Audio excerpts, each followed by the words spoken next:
Let's fire this thing up. Alrighty. Yes, we are. Let's check the connection. Yep, looking good. Excellent. Alright then, I just want to check everybody's signed in to Foundry and can access their characters. Double check. Just to make sure that whatever lag was going on over the weekend isn't echoed here tonight. Excellent. And those who want to actually listen to Sirenscape actually hearing something. Who said that? Alright then. Nice. In which case, we will place ourselves over to the intro video and we will see you in a couple of moments, folks. Don't go away.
Hello folks, and welcome along to the continuing adventures of the USS Navis. I'm MJ the GM, and I will be your games master for the next 3 hours. With me are the majority, but not the totality, of the USS Navis crew. We are unfortunately down our operations officer, so we wish him all the best and get well soon. Before we get started, I would just like to point out something really silly that Wizards of the Coast did this week. 2 things, actually. Because it tickled me, I thought I'd share it with you guys. According to N-World, Wizards of the Coast mistakenly issue a DMCA takedown against a Baldur's Gate-themed Stardew Valley mod that they authorized. They authorized and took it down. Yeah, well done. Well done. And in an interesting... It means they're chaotic neutral. And they've also released a World of Dragonlance bundle on Humble Bundle, which I find just as deeply ironic, considering that they fired the original artist behind the Dragonlance art for the books not long ago. So, way to go, Watsy. You continue to be awful. Just when we think that you're going quietly about your business, you go and do something like these. Mind, eh? Yeah. Nevertheless, all that kind of silly nonsense aside, we still don't have the latest Star Trek Adventures module. The technical manual's not quite out yet. Still very much coming soon. Give me my books, damn it! But until then, we will be cracking on with the adventures of the Navis. Speaking of, if we cast our minds back to last week, the Navis was busy keeping track of the Dominion Federation border when the ship was suddenly struck by a Tetryon wave. Not only was it a Tetryon wave, but it was also a super powerful subspace communication, which also, according to Lieutenant Nova and upon later in interview, the other telepaths and empaths on board the ship carried a intense feeling of emotional panic and sadness and sorrow. So it was a trifecta. The Navis has had its weapons disabled thanks to the damage done by the Tetrionic wave, and a couple of systems did go haywire, but we've largely managed to get the said systems back to normal. And so they set out for where the Tetryon wave emanated from, which is the Abassa System. The only thing possibly worth mentioning in the Abassa System is the 7th planet, which is an M-class world, but is 95% ocean. Nevertheless, according to Federation records, the only inhabitants there are non-native, and there is a deuterium refinery on that planet. Whether that has anything to do with the Tetryon wave and the request for aid remains to be seen. However, the last thing that happened, if we take ourselves to the Abassa System, closing in on the 7th planet, was, from behind a moon, a pair of small interceptor craft approached or stood in the way of the Navis and essentially said, "Thou shalt not pass." So we hadn't. I think you just need to identify. Did we try to identify them last time? I don't think we did. Well, the last thing that was issued was Commander Vibers, the XO, going, "Mr. Claude, what are their weapon capabilities?" So, go into battle music, which I'm not going to. We are instead going to conclude what it was that Commander Vibers requested of your tactical officer, which was a tactical appraisal of these small interceptors.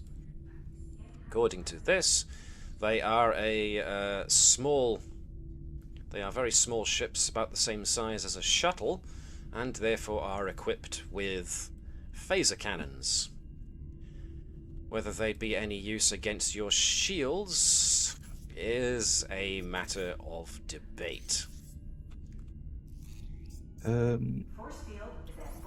Scan. Does that come from a basic scan then of the That came ships? from a more detailed, a detailed scan of their weapon systems. Yes, they have barely any shields compared to yours, and their ability to output damage is not huge. It's not exactly teeny tiny small, but it's compared to the sheer amount of resistance your ship has from being constructed that way, and the sheer size difference as well. Maybe if they teamed up and hit the ship in exactly the same spot and got really lucky with their shots, they could do some damage. Captain, do we want shields or just navigational deflectors for this fight? I think we should at least raise the shields.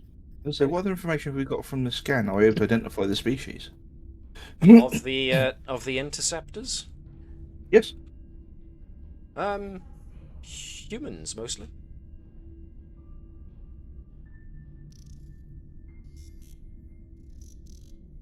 So, how would you like to deal with this situation?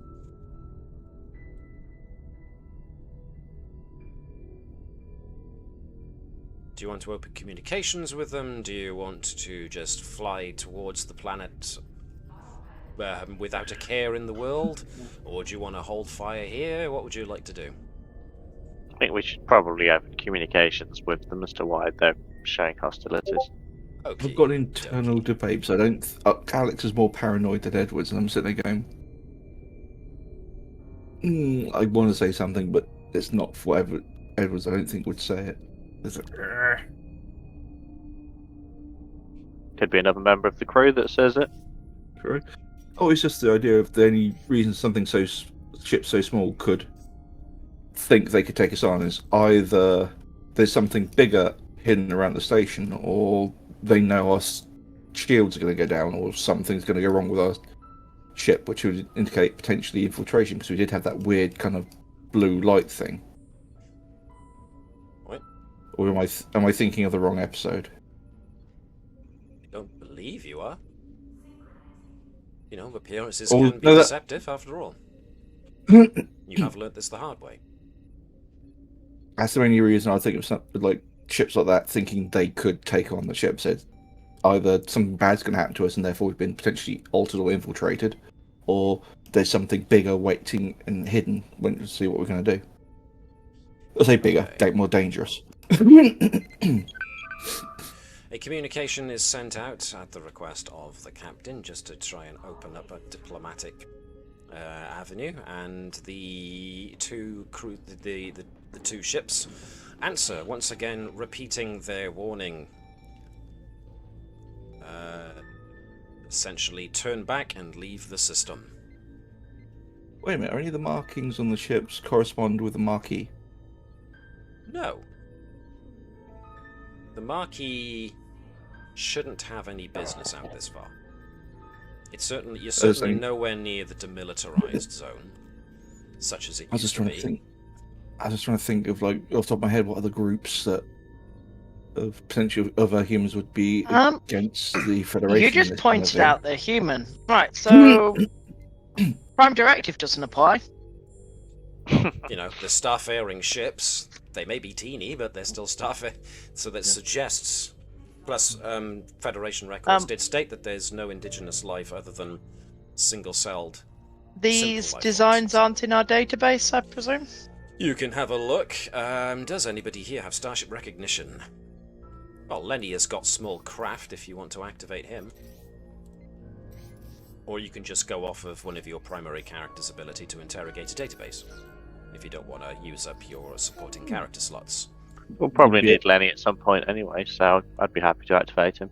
I say, would scans have shown the metallurgic data? Because it potentially could find a match for the type of particular mixture of that's in there that for against our database. So I imagine, like, most species have a unique blend of how they basically forge the metal in their ships. Sure. Well, you know, if anybody wants to try and... If this is Edwards trying to come up with a way of helping Lenny identify the ship, then that's absolutely fine.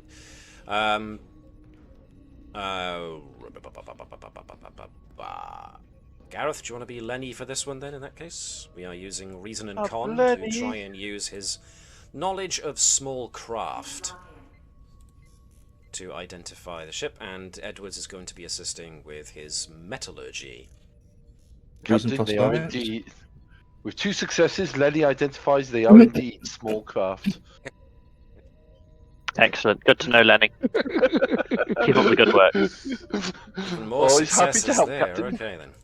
So, yes, very quickly, both Lenny and Edwards are able to identify that these are common low-grade security craft that you can find in most civilian operations. They are the cheap option for folks who can't afford larger vessels or more heavily armed vessels. These are very cheap, small ships. Phaser cannons means that, you know, they've at least had a degree of upgrade done to them, but these are civilian vessels, and any private or civilian operation usually has something like this if they want to try and protect their space lanes from pirates or bandits or the like. So common, bought off the can be bought pretty much anywhere. Lenny has posted his full report. Seeing as I'm not going to have that play over the streams and get DMCA takedowns, so I'm going to not watch that until later. Especially with Watsy being trigger happy at the moment, you never know who else is out there. But yes, so no specific faction identified. These are your basic low-cost security vessels for anybody who can afford them. How would you like to respond to their threat of asking you to turn around, or else? Do you want to check the surrounding area for anything that could be cloaked? Sure, if you really want to. I don't think there's going to be. Okay. I just basically would say to them is that we are responding to a distress signal, and that if you do try to impede us, then we will take the necessary requirements to ensure that we can proceed with our rescue mission. Nice. Because you've presented it as a reasonable, in a reasonable fashion, but with a nicely veiled threat. Right. I'm going to allow you to give me a presence and command. The difficulty of 1 rather than difficulty 2, as was suggested. You can use your. Diplomat of consequence. Yeah.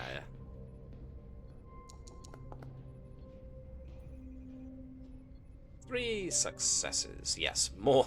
They are more than convinced. Their weapons power down very, very quickly. This very much seems like it was all bluster. So, but what does happen is, as the 2 craft power down and start turning back from the direction they came from, your communications officer, Lieutenant Keshen, notifies you that there is an incoming communication in response to a quick status communication that was sent from the interceptor craft down to the surface. This communication coming to the Navis is from the surface as well.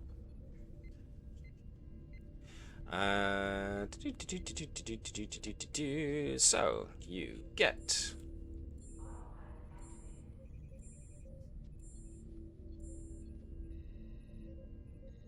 Allow me to introduce myself. My name is Liska, and I am the director of the mining operations here on Abassa 7. I apologize for the overly aggressive manner in which my interceptor craft greeted you. We had no idea that Starfleet would be gracing us with its presence. As an extension of an apology, I would like to invite you down for a meal at my refinery. I am sending through landing coordinates now. Feel free to visit at your earliest convenience. I look forward to speaking with you when you arrive. the communication ends. And The your way he was communications speaking was officer confirms coordinates given. So it sounded almost like a Ferengi the way the person spoke. Or is that just by accident? No, it definitely sounded Ferengi. It's all those teeth. I mean, that I was just checking with Bat. That's what I was like. Or that's what I meant by is by accident. But okay. Okay. Well, would you like Captain, to accept any the specific orders for the ship while you're down there? I see what you did there. Hey, the last time I went down, I caused a diplomatic incident and lost a Federation member. I think Vibers hasn't got a good track record on this sort of thing. Plus, it is Andrews' turn. Yes, fair's fair. You did indeed get the last one. So, yes, the team you would like to take. Assuming you are taking a team.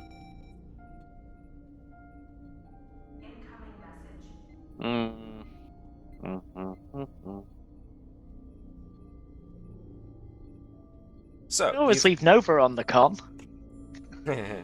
Leave Nova on the con? Well, if you want to. We're putting Turin on the con, okay. And Vipers. I mean, if Turin's on the con, then Ed would request to go down with you or stay in the engineering, whichever corner he can. If they're taking a shuttle, then they'll need someone to pilot it. Okay, we've already got a pilot. Yeah, you already got a pilot. We do need a backup one just in case, and Vibers' credentials for piloting are a couple of lifetimes out of date. You're actually taking Mr. Monoko. Not just Mr. Can I confirm that you We're are not actually taking the Monoko? I am the captain. 1 for, 1 against. I'm not hearing any input from the other two, Gareth and Navis. Yeah. Well, we wouldn't dare countermand not only the captain but the admiral. So we are taking Nova. Okay. Alright. Yes.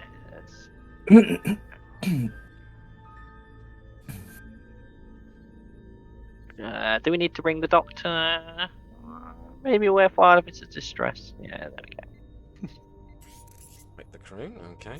So Nurse Bravo fills in for. I don't Chief think we need the Medical Officer. bartender. I wasn't always a bartender.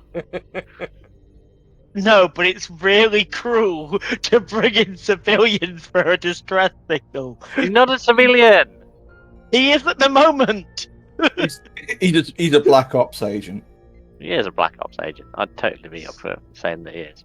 Right, so who did we activate so far of the supporting cast? We activated Lenny just now. We'd activated 3 more previous. I think it was Cruz, wasn't it? Because she had to help calm down Nova from... It was probably Claude, wasn't it? Yeah. Because Claude used his presence and command. That's right, to try and keep things orderly. So that's cool, so there's no extra for bringing Claude along. Got everybody else. Nice, okay. So, the question now becomes, shuttle or transporter? Either are viable options, there's no interference in the planet's atmosphere.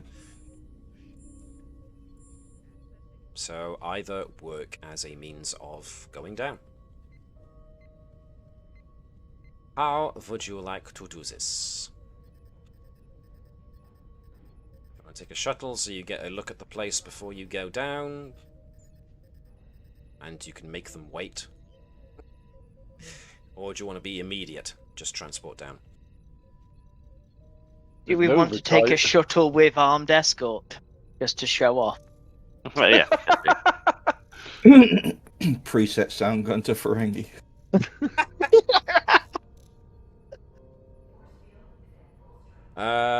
Decision. Yes or no on the shuttle? Yeah, we can take a shuttle.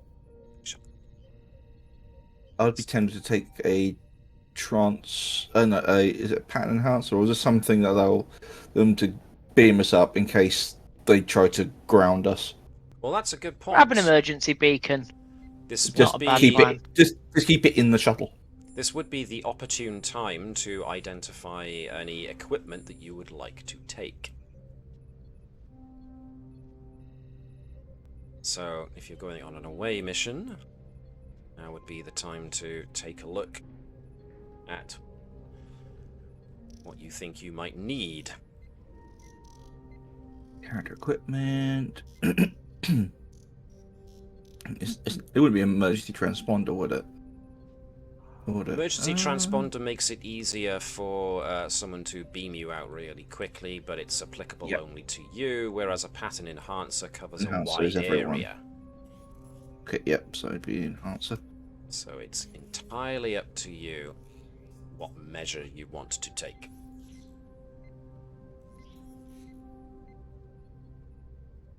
At this point in time, I will say that Type 3 phases are probably not warranted, so if you want to take them, you've got to pay the opportunity cost. Spoiling my fun.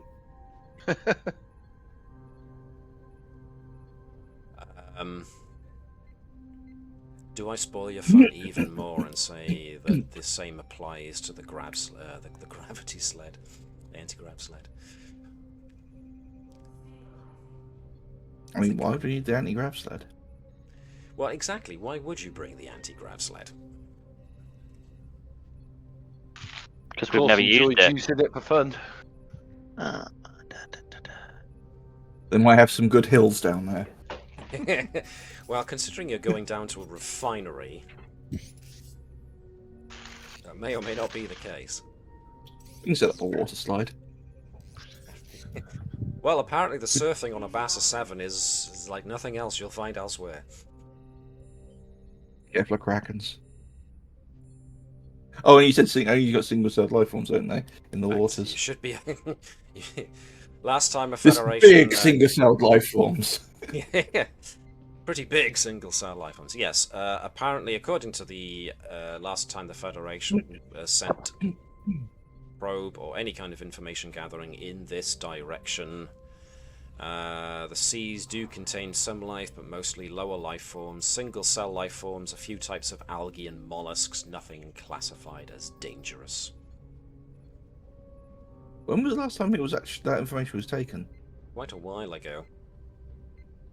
I suppose it'd be worth having the ship still scan the planet just to see if anything's different, I suppose. Well, you haven't had any reports back from the ship so far. Okay. Everyone got their equipment, I suppose? That's my next question. Loading up with the different moss types. Okay, good point.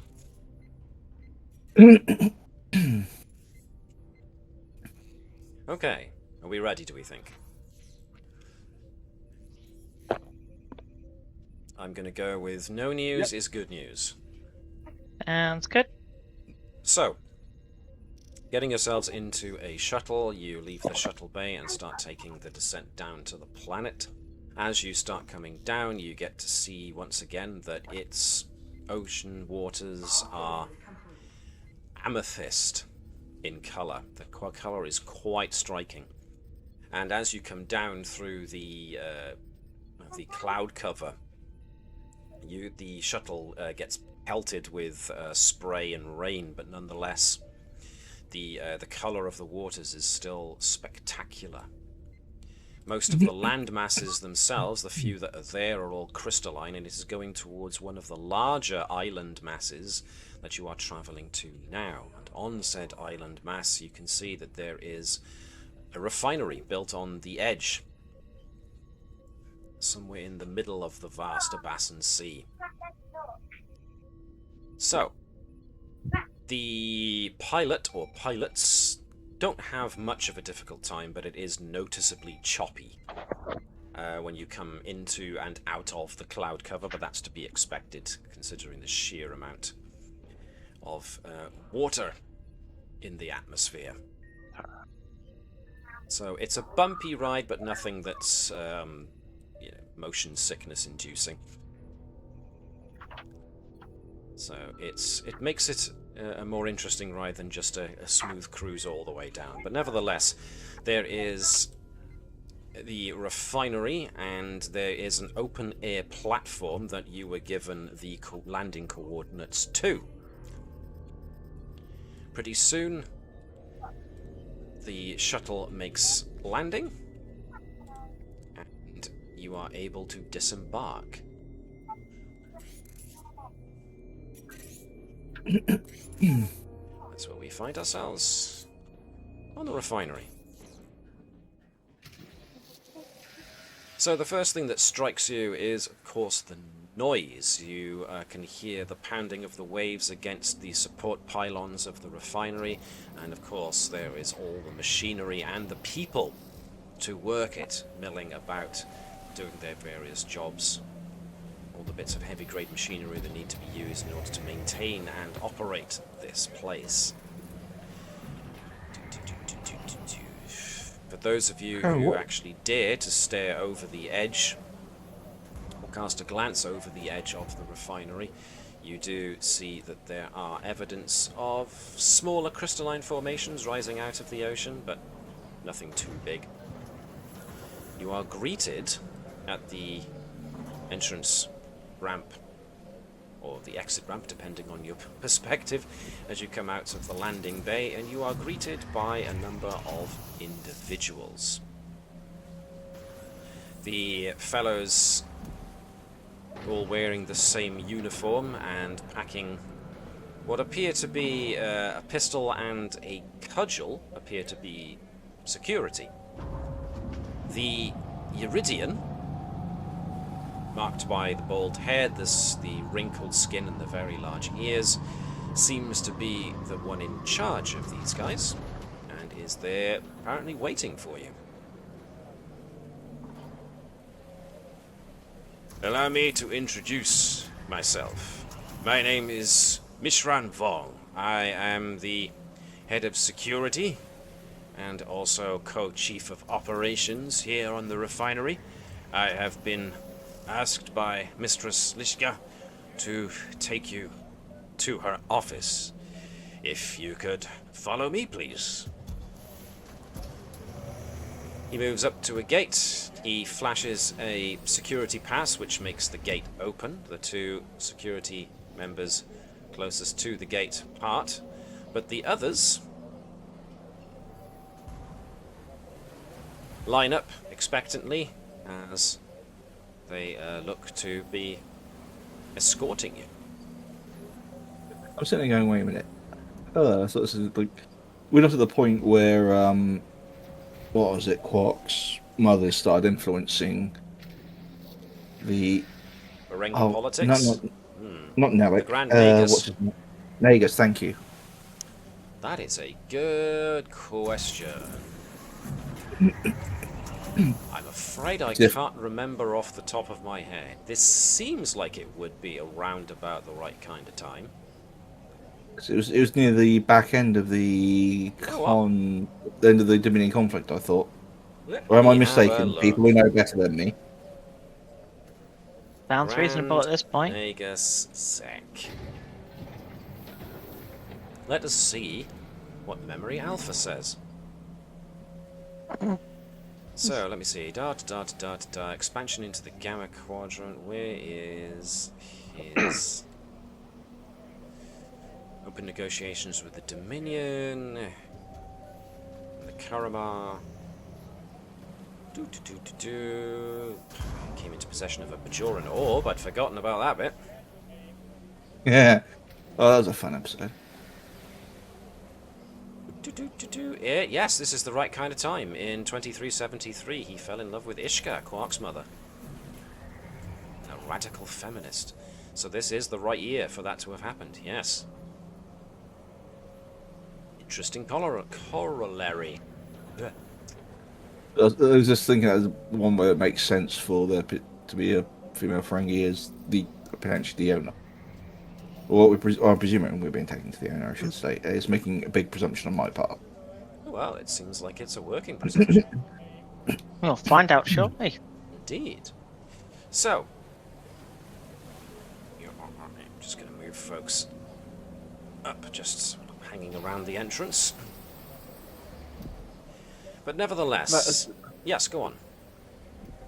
As we go by and we're seeing like the various refinery workers, just from a glance as we pass by, do they look like they're sort of like relatively well treated? Like they don't show any signs of overexhaustion, hunger, weakness, anything like that? Like they might be sort of like being forced to work beyond their capability? Forced labour or being overworked kind of jobby. Yeah. Okay, that's fine. Yeah. For the most part, they seem to be okay. They're getting on with things. They don't seem to be sagging from exhaustion. They appear to be getting on with their job. I mean, you got to imagine being posted on a refinery on a perpetually, not exactly storm-racked, but certainly being assailed by water spray on a regular basis would certainly have an effect on your overall complexion. Yeah. But an initial glance over these people seems to suggest that they're within they seem to be all right, within acceptable medical parameters, as it were. Good. Without a thorough investigation, of course, you couldn't say. Yeah. So there's a degree of the boss is watching, because security is here. Yeah. So you've got to imagine there's a slight tinge of bias to the data in that regard. Probably, but it doesn't sound like there's anything sort of like enough for me to actually sort of like start considering like trying to surreptitiously take out my tricores and take some scans. Well, you can do that anyway if you really, really wish to, but that is entirely up to you. Yeah, I could. I think I'd need more than what I've seen to actually do that. Yeah. Yeah. Okay, that's fine. So you are led onto the refinery, and it is pretty much what you expect. It's busy, it's cluttered. There's equipment and equipment cases and people. There's not a huge amount of room to move because everything is always in motion and there's equipment everywhere. So it's a very, very Vibers busy is place. keeping Yes. an ear out for the word demon because he's been reading old reports from those old scientists, and it's a bit dark around here, so it seems like a good place to listen out. Okay, cool. Okay. Alright. So, even though we're going to remain static here on the map is here to give you an overall impression of the refinery. But, Mishran Vol, he leads you down some narrow stairs off of the platform and towards the refinery proper. The massive refinery operation dominates an encampment where it seems most of the workers reside. Much of the housing, from what you can see from your current vantage point, is made up of converted storage containers, with the rest of it being a collage of tents and other temporary structures dwarfed by the massive refinery itself. You are led through what appears to be a small open-air market that features what appear to be several small taverns, some gambling dens, and other services that cater to various vices. Everything appears to be just this side of legal.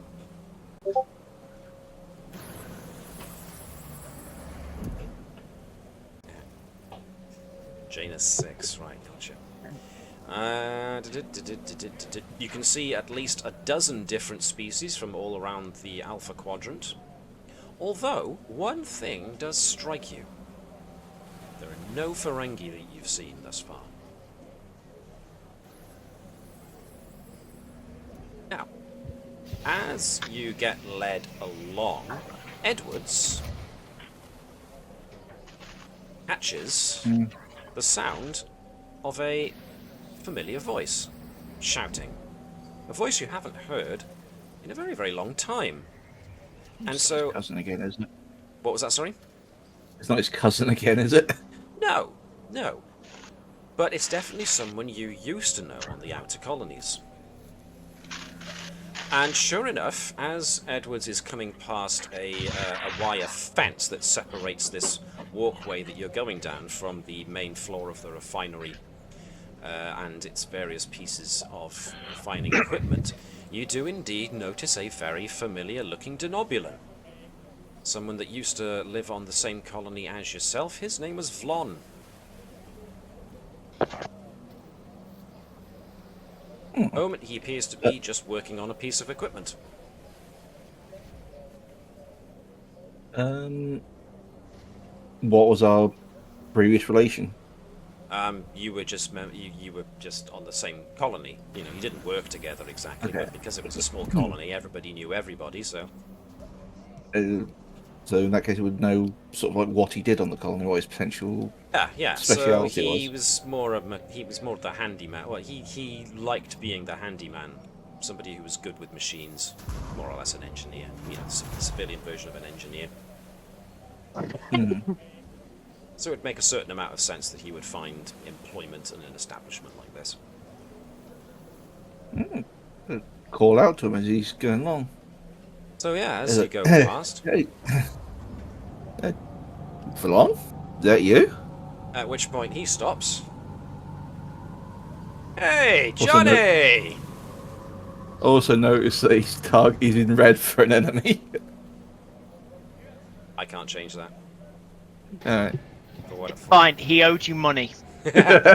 No, whatever update happened. In a cashless society, that's a really hard thing to achieve.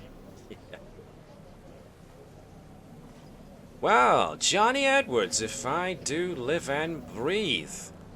And, oh, good grief. Look at you wearing pajamas. What happened? You went native. You're the second one to say that to me. Ugh, Well, if you weren't wearing nightwear, you know. Hey, everyone's got to get a living. Well, Especially when I'll they say. help fund. Especially when they Don't know help where he's got fund. that from. One, we don't get paid. Especially when they help fund a certain interest in what we used to dig out of the ground. Oh, you dug the stuff out of the ground, my boy. I was the one who had to repair the digging machine when you overworked it for the 17th time. At Not least that they it wasn't kept you in fun. business. And business is... And he looks around. Well, business is business, I suppose. Seriously. How did he say it? Did his voice fall like you just did, actually? Yeah, I suppose. So business has sounded a bit of reluctance in his voice at that Are you going to statement. pick him up on that? No, I'd file that away for Okay. later. So, dare I ask, what happened? Did you fall and hit your head, or did suddenly the fashion sense seem better than the clothes you used to wear? Attached as a civilian to help in exploring the Shackleton expanse. Pulled up Who a would few wear that? things. It was a Shackleton expanse, wasn't it? You are correct. Yes. Yep. That big old mystery space place just on the edge of my old something ground. You and your mystery space places. Yeah, so Although- they needed a local-ish to give them an idea of some of the things that they were finding there, and it sort of stuck. Well, at least they've got someone who knows what they're doing, I suppose. And they've got you, too. I'm just Josh. Just Josh. I like this guy. How do you know him? Oh, Same colony. Hey there. Name's Vlon. How do you Hey, do? no, nice to meet you. I'm guessing 3 circles is better than his 1. So, 2. he's got 2? Oh, yeah. No. Look at that. He really should actually fix his uniform at some point, but Look at you. Buttons on your collar where you don't need them. But hey, who am I to say? You guys have got very few pockets, I've got too many. Which means I'm always losing my stuff. what's the pay like round here while we're waiting for you to talk to your boss? Oh, you're going to see Lishka? Oh, okay. Well, pay is what you can expect. I mean, he looks around. Operation here is not huge, so you can't expect much from it, but, we clear a reasonable amount of deuterium on an average day. At least, from my limited knowledge of the thing, they just...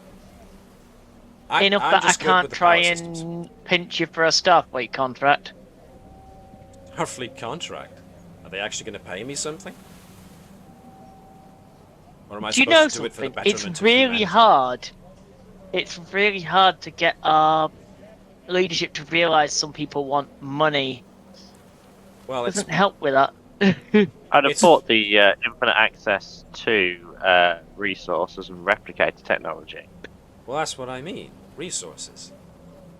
Not everybody here on the outer colonies has access to the sheer amount of resources as everyone on the inner.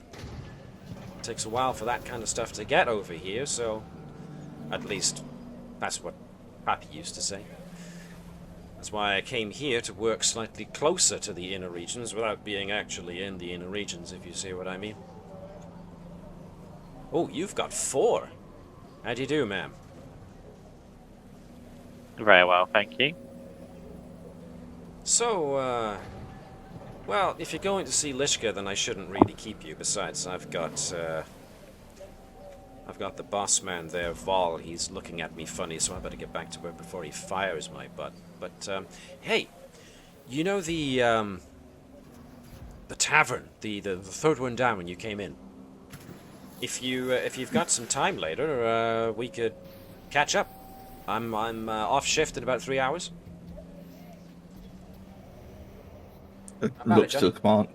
Looks to the captain. Providing we get time to socialise, I see no issue. Why not? Time to socialize. You guys are so funny. Look, Yeah, I said, Got I'm a job gonna see for you, why not. Edwards. Hmm? Mr. Minoko's supplies are running low. Find some decent local booze, would you, from personal experience? I wouldn't say anything here is decent, but it at least helps pass the time. I'll be near the entrance. I'll spot you if you come in. If you don't, no worries. Wouldn't want you to get your nice clean uniform smudged in any way from hanging about with the filth. Plenty opportunity. Is it where I usually end up with getting this uniform dirty, so don't worry about it. Wouldn't miss up the opportunity. Hey, it's good to see you again, Johnny. Good to see you too. I'll catch you around. Catch you around. There's a cough from further ahead of you. If you will follow me, please. As Mr. Vol continues to lead you through the warren of temporary accommodation and buildings.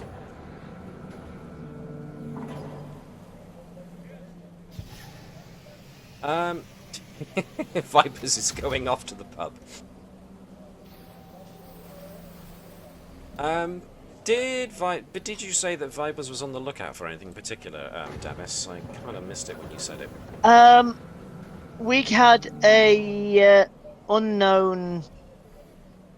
Right, we had an unknown signal coming in, and from memories of the host past, Oh, yes. stories of the Demons. whole Demon in the Dark incident at Yana 6 comes to mind. So Oh, he's just keeping an eye out for talks of odd creatures in the mines and demons and devils and those sorts of things. That was Kirk era. That was the. That was Kirk one. That was the and that's the mineral one I eating linked. thing, wasn't it?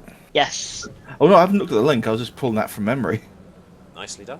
I remember So that episode. that's what Vipers is keeping an ear out for, because it's probably not related to that, but a mining operation ignoring a local species to do something when under pressure, not Wouldn't be the completely first time. unforeseeable, and yet not the first time. Right then. Let me see. Nova, even though no one's playing her at the moment, really, Nova still looks uncomfortable. She can't quite put her finger on why she feels uncomfortable, but she's constantly twitchily looking around as if she's got that old feeling of hairs on the back of your neck standing up, feeling of being watched, of there being imminent danger. She can't quite place why she feels this way, but you definitely notice that considering the sheer amount of people that are around, Nova looks a bit twitchy.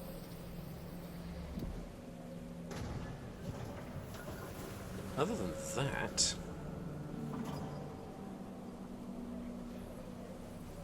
let me see. So, unless there's anything else you guys want to do, we're just going to follow Mr. Vol. Let's go see the boss. To the boss. Okay. You're led through facilities, into the facilities office, through a maze of hallways, to eventually arrive at some lavish offices. So I'm just going to pull you guys back a moment so I can cluster you in order to help transport you to where you need to go next. The offices. Just get this to work. Get on away. Browser, yip. And that's my first cross-franchise reference of the night. I'll probably leave that there. To the corporate lobby.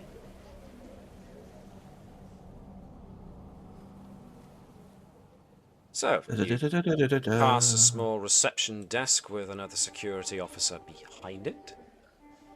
You find yourself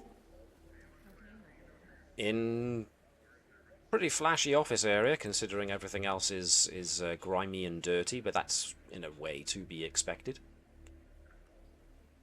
Mr. Vol says, "Wait here for just a moment, if you please." Enters, goes up to the security officer behind the desk, exchanges a few words, which Bertram can at least is close enough to overhear. Vol asks where Lishka is, and the security guard mentions that she's not in her office, she's actually in the dining area.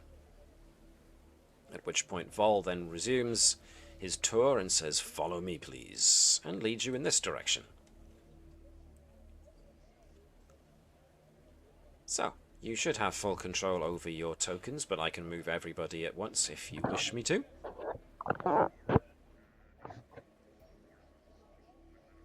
I will move everybody at once then. Okay.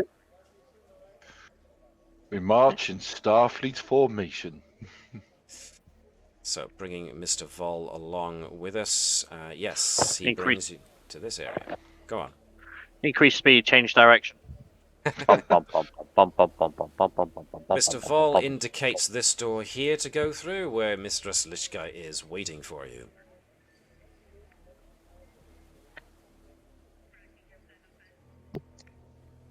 Lead on, Captain.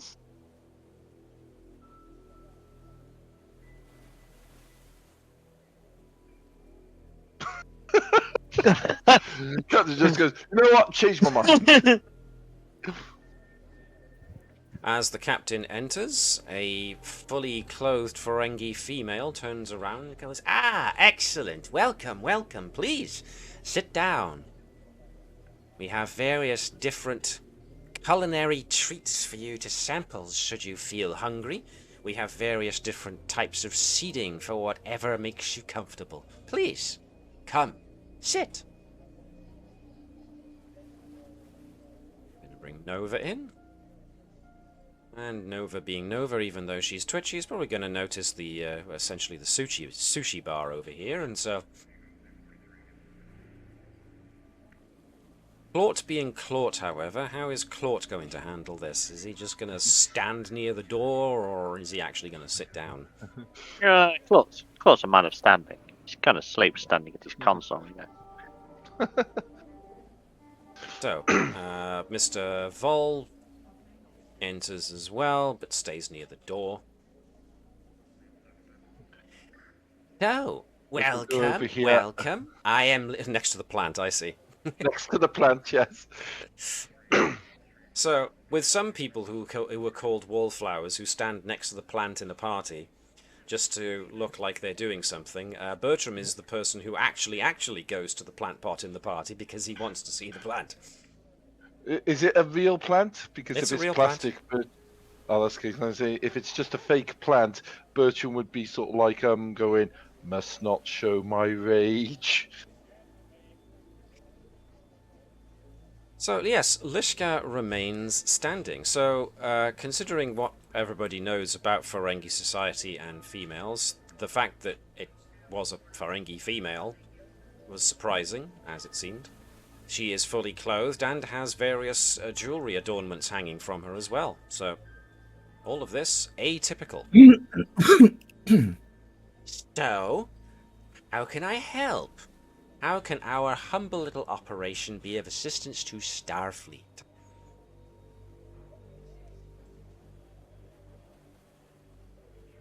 We are responding to a distress signal that originated somewhere within this area, and we're wondering if you have received the similar, or if there's anything going on to the planet that may be in relation to what we observed. Distress call? I'm afraid we didn't receive any kind of distress call or anything like that. Although, Vol, didn't we have that disturbance not long ago? Mr. Vol answers the question. Yeah, yes, Lishka, we did, and that's why everybody is all hands on deck. We're still getting everything back up to speed again, but we're very close to full operation again. Oh, excellent, excellent. My people here work very hard. A distress call, you say? Well, I'm pretty sure nobody here sent a distress call. Vol, you know anything about a distress call? He just shakes his head. Most puzzling. There was that It was big not flash, of course. It was not an atypical distress call. Therefore, it was a typical distress call? Sorry, other way around. Oh, I do apologize. It was an atypical distress call. Well, I wouldn't know. What does an atypical distress call do? How was it atypical? I think we'd share the sensor logs on that we picked up from what it did to see if we can compare to what they experienced. So, yes, Lishka takes the datapad, giving a readout of your own sensor logs and experience, at which point she goes, Yes. Yes. That would match very much with what we found, yes. There was definitely an energy spike of some variety, but our sensor equipment here isn't quite as sophisticated as yours, I would imagine, so...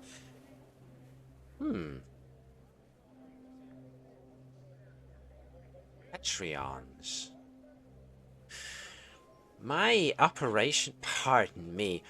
operation here isn't sophisticated enough to give off anything as powerful and as unpredictable as Tetrions. But the Tetrions do explain the interference and the shorting out of some of our systems here, so yes, it seems we, to a degree, did experience the same thing you did. How very odd. Can I just say, as a quick segue, how refreshing it is to see a fellow female in charge of an operation?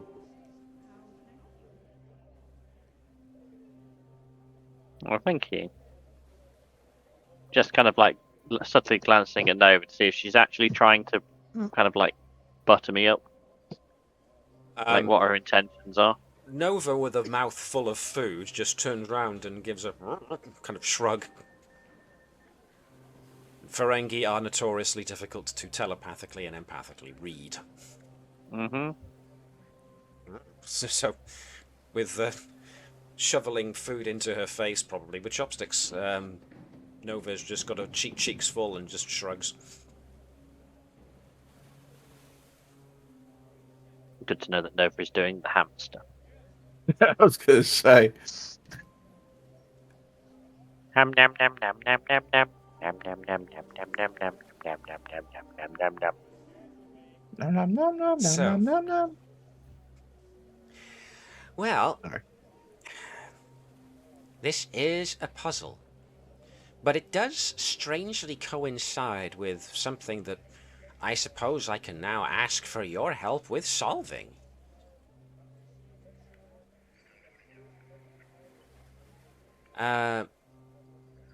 You see, about half a dozen of my workers have actually gone missing. And we haven't had the chance to send out a team to go look for them, so this could very well be right up your alley, as it seems. What happened to cause them to go missing? Is it related to the disturbance that you witnessed? Well, that's Did the it thing. cause?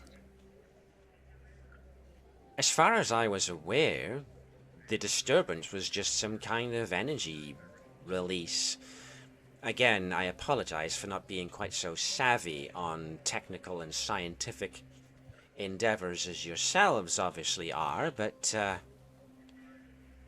since you mentioned the distress call, and this was news to me, I wonder. Did it cause any damage to the facility itself? Nothing too drastic. I mean, as Mr. Vol just mentioned, ever since the strange energy spike, we've had most of our people working on repairing whatever minor, thankfully, damage we did suffer. According to our people, we have had them search the refinery from top to bottom. But so far, there's no sign of our missing workers. And where were they all working? I assume that this happened during this Tetrion burst. I couldn't say with any certainty, but 2 of them were out in a submersible when they disappeared, investigating possible concentrations of deuterium on the ocean floor that we could mine for some extra output, as it were. And we sent others out to try and find them, and they haven't returned either. I do hope that they haven't been taken by some kind of sea creature. It would be extraordinarily helpful and kind of you if you could help us find them. After all, missing workers hurts morale, and morale, well, there's more profit if there's more morale.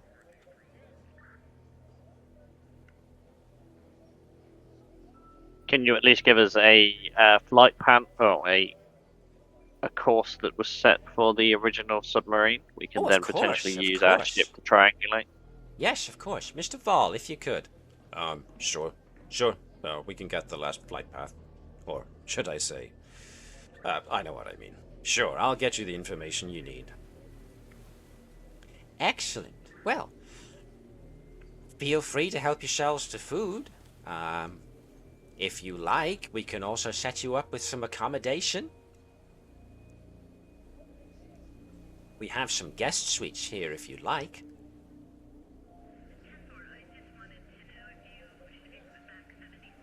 Thoughts, Commander? Would you like to stay here or return to the ship?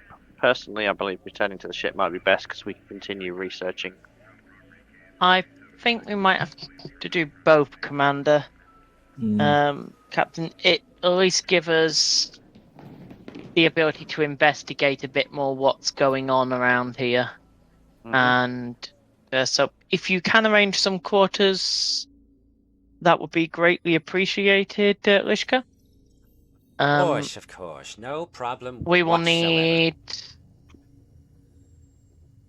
We need quarters for... Right. Yes, I'm just trying to work. Give me a minute, brain's gone wibble. That's fine. You at least have cause for Edwards to remain because he can catch up with his friend. Quarters for 4 would be appreciated. Okay. So then, who is staying and who appears to be going?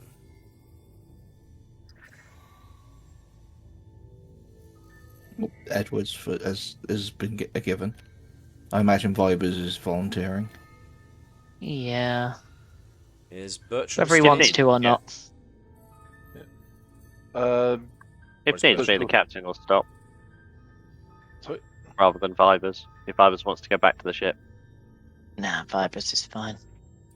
Do you want Bertram to stay in case he can help track down the people? He's tracked down people before you're looking for life signs. I think it'd be wise to have Bertram down here. Okay. Are we sending Claught and Nova back to the ship? Yep, send Nova back because that gets Nova out of trouble. Right, we're sending the captain back. You said you don't have to. Yeah. Well, I thought you were volunteering to go back. Yeah. Alright, final word then. Who's staying, who's going? We're sending Nova and Claught back to ship. Everybody else is staying? Yeah. It seems like it. Alrighty. Wow. Great breach of Starfleet protocol here. Well, it is an unusual situation. XO COXO and technically third in command structure. Don't know what your complaint is. Well, Seems perfectly reasonable to me. Well, since Cavall left as well, I think did we say that Claude was? yeah, technically. Yeah, Claude's actually the Claude's second officer behind Vivers. So there you go. So yeah, let's keep Claude on the planet as well. Let's have the No, entirety. Claude's got to go back. Yeah, Claude's got to go back. Claude's got to have the con. Mr. Claude to the con. Okay. Big buttons press. I don't have a representation here on this map, but you are led off to accommodation, a collection of suites very near the worker residences. They're all very well appointed. And just as he's about to leave you, Mr. Vol turns around to you and says, "If there's anything you might desire, anything at all, just ask, and I'm sure I can get it for you." With that rather pregnant pause, he leaves you to your devices. And so, Mr. Vol is just going to go over here to be with the security folks, even though he's going to be out and about, and Lishka is going to go back to her office. So whilst you're in the executive suites, the guest suites, are you doing anything in particular? Or are you just going to go straight to your rendezvous with Mr. Vlon? Check out the suite, I suppose. Make sure everything's as it should be. Yeah, I mean, it's pretty much what you would expect an executive suite to be. It's a hell of a lot nicer than whatever else the workers have got going on. So there are amenities. So you could technically do everything from the privacy of your own suite. You've got a sonic shower and a replicator and all of that, so...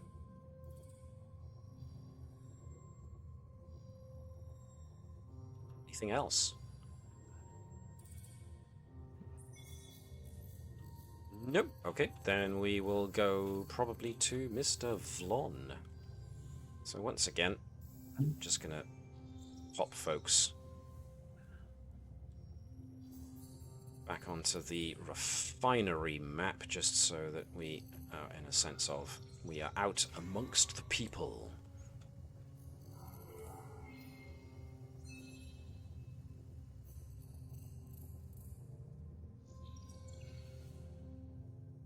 So, it takes you a bit, but you do eventually track down where Vlon said he would meet you in one of the many temporary accommodations that have been turned into a tavern of sorts. And there are plenty of people around to chat with.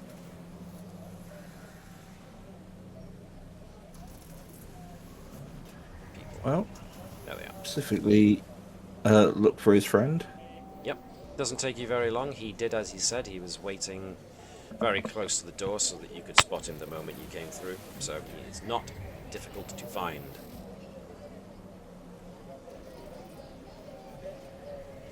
Well, Hey. come on in if you're coming. Follow in. First round of drinks is on me. But nothing more than that, okay? I can't afford anything else on this salary. That's all right.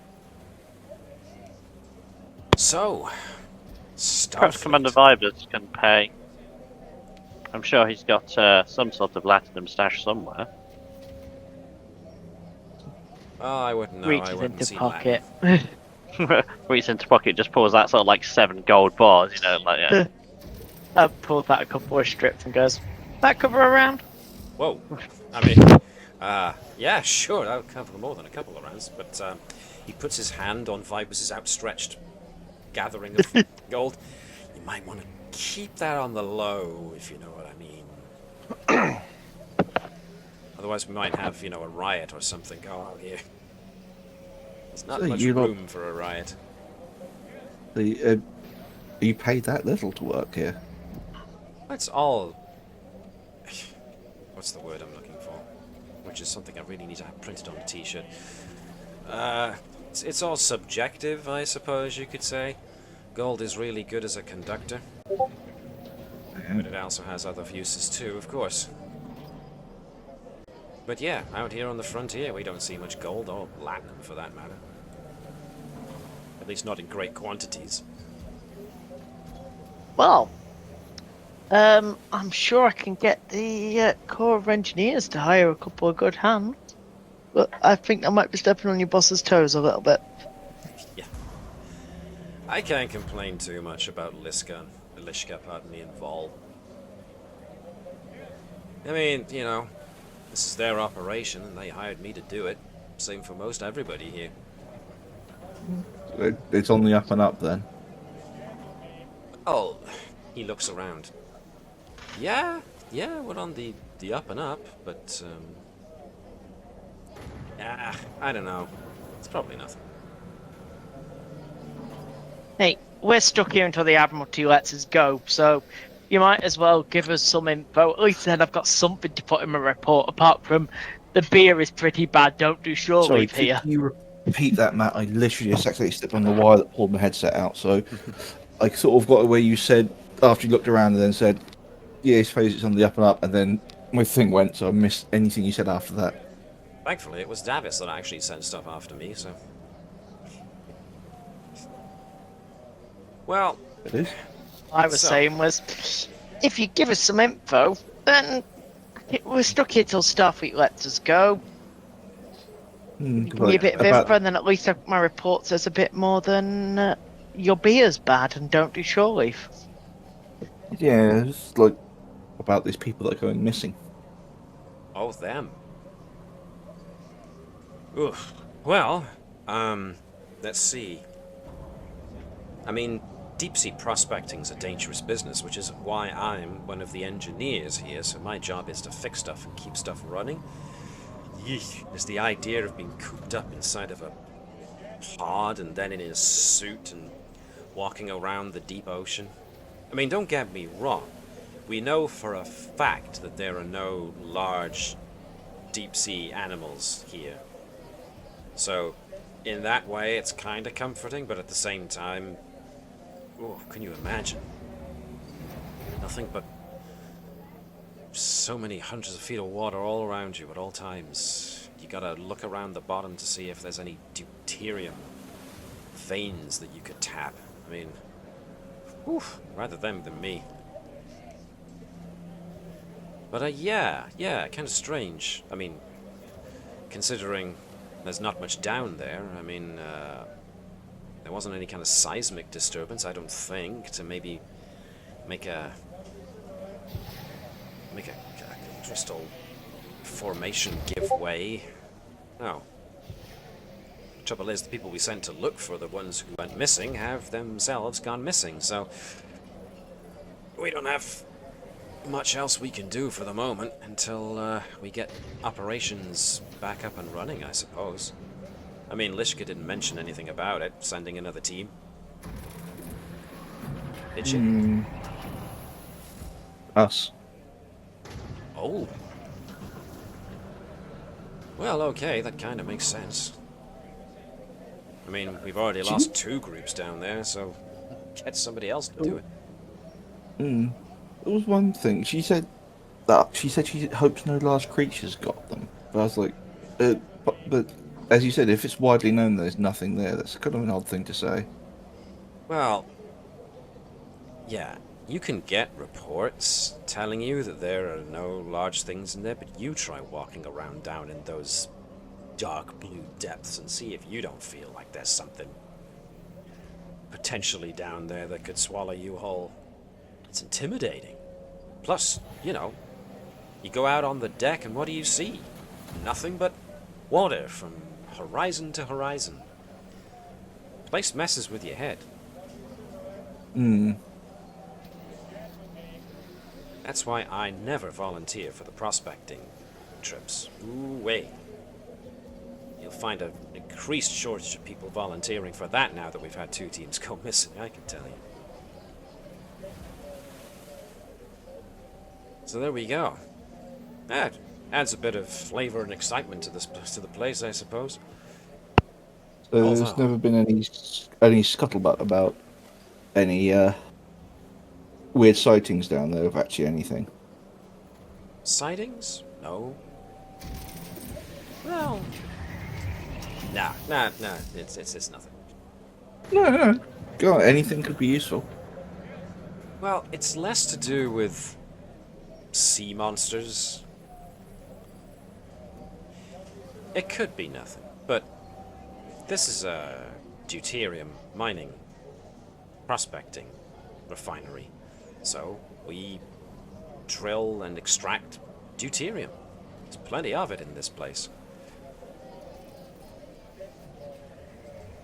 I just don't understand why we can't go to the southwest section. They're barring people from going to a Pacific Point. Yeah, I mean, they cite security clearance. You need to be of a certain security clearance to be able to work or go through the checkpoint that leads to that side of the refinery. Fine, fair, and good, but I don't know anybody, at least along the lower rungs, the grease monkeys like myself, who actually work there. It's weird.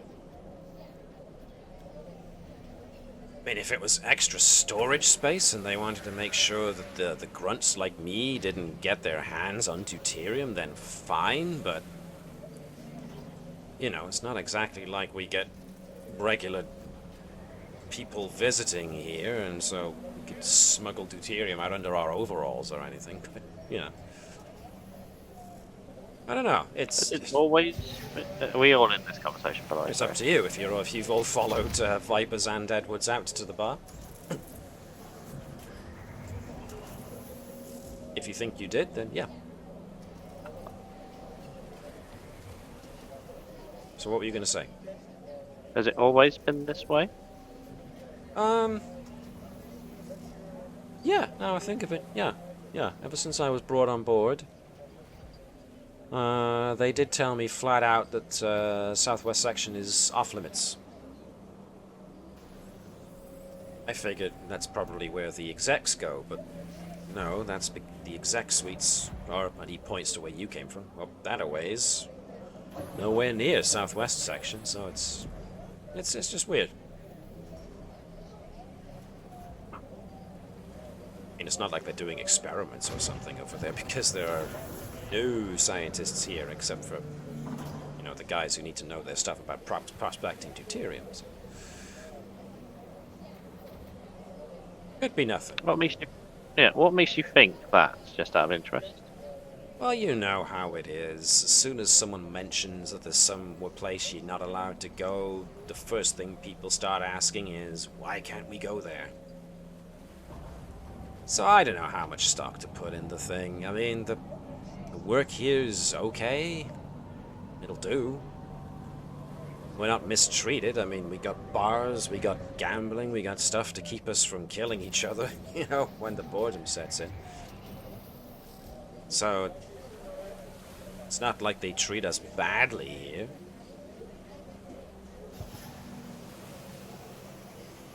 I don't know.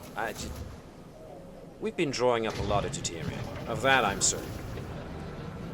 So why not use the southwest space for extra storage and processing? And if that's what they do there, then why are the guys like me who keep the stuff running not allowed there? There's all sorts of scuttlebutt rumors about the place. I wouldn't pay it much heed, but it just strikes me as odd.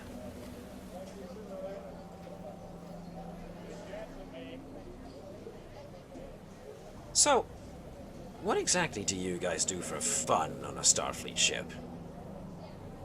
I mean, I gotta imagine it's all like memorizing regulations and practicing marching in lockstep, right? Holodeck. Holodeck. Tinker around with what our latest find. I mean, that's what I do. Oh, okay. I Wow, think you it's know time how I to went fun, and got Johnny. another drink. Sure. If you're going up to the bar, do not ask for the rag special. You've set That's him a not challenge the bar. now. No, trust me, you One do not rag want to. special. You do not want to One ask for rag the rag special. Okay. There's two on here, How so let's- lethal is it going to be? Not lethal. It's just gonna make you wish you were dead.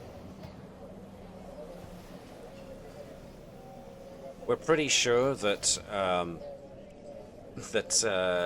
Golkan, the bartender, just empties people's leftovers into one area and then serves that as the cheap stuff.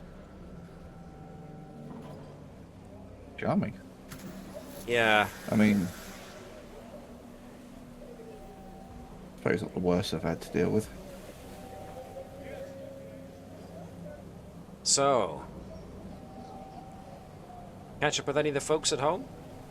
At which point, Vlon launches into nostalgia, essentially, talking about the times when you were both back on the colony, what happened not long after Jonathan himself left, which is to say, not much. Which is why Vlon left, because there wasn't much going on. So for the most part, the rest of the evening goes with small talk, unless, of course, you try and steer the conversation in certain directions. I suppose it might be worth when we have a chance to be free, one of us communicate with the ship, ask them to maybe do a scan on that part of the refinery, or is that a bit early to jump to that kind of action? Well, that's entirely up to you. I'm Sounds referring reasonable to the to me. We are orbiting. I was say he's referring to the commanders on this one. So you Just have want the, ship Yeah, to have scan. the ship doing scans across the planet in the rough area where they reckon that the submarine went, and if we happen to accidentally scan the facility. Okay. We haven't been told by Lishka not to scan the facility. Yeah. Let's get our information in before we get told we're not allowed. Okay. Sounds Okey-dokey. good. Good plan. Alright, so going to the ship first. So let's go back to the bridge. Investigation. So, Commander Claude has come back. Captain Andrews, Vibers, Edwards, and the Doctor are all on planet. So technically, Taryn would surrender her seat to Commander Claude. So, it's entirely probable that Nova could likely effect a scan of the planet, unless we'd activated somebody else. Because there was one other we'd activated. It escapes me for the moment who it could have been. It wasn't Mono. It wasn't any of the science guys, I'm pretty sure. It's not Monoko. It's not Monoko. Is it Lenny? We have activated Not Lenny, Lenny. yes. Definitely activated Claude. I really don't recall, so we're going to probably allow Nova to do this. Unless you do want to activate another one of your supporting characters. You do have 2 left on your allowance.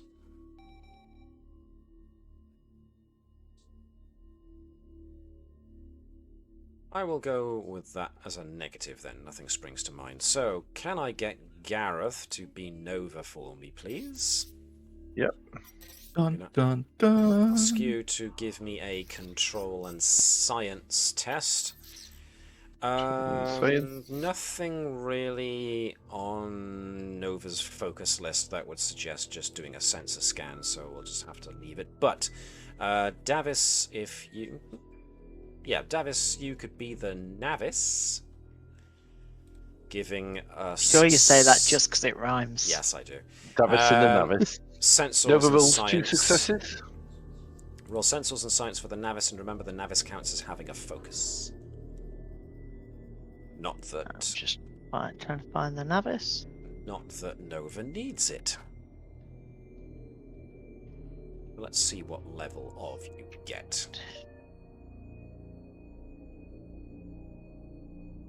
Oops, I think I was only supposed to roll one dice as the I will go with Navis. the 8 then in that case, which gives us 3 successes overall. Okay, cool. Cool. Let me see what you learn. So, scanning the seas for the location, the possible location of the missing workers. Carefully scanning the entire planet would take a lot of time. Narrowing it down to a specific area takes less time, which could have been done whilst the rest of you were busy talking to Vlon. As a result, what you get is that you manage to narrow the possible location down to a very specific area. And you think you've got possible life signs, but it's difficult to tell because this emanation is coming from a 30,000 meter deep trench. So it's difficult for sensors to penetrate that much mass with any certainty or clarity. But you think you've got the general area, which means that any search that happens, any search party that goes out will at least have a more narrow area with which to scan. So that's that. When the scan accidentally on purpose scans the refinery, what you find is that something in the refinery appears to be blocking scans. It could be machinery within the refinery, but it also could be deliberate.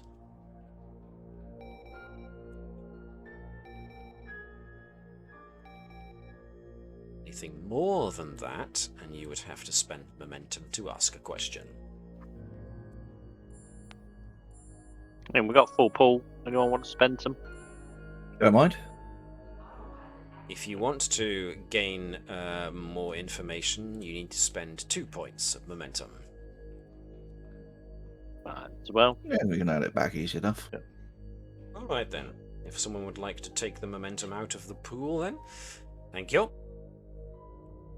For more focus scans suggest that something within the facility is jamming sensors. The wavelength of the jamming is consistent with jamming devices commonly used by pirates and smugglers.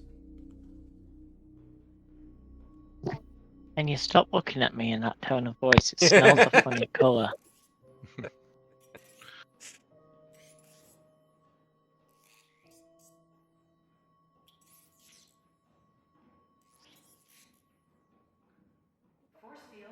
So, this information eventually comes back to the away team.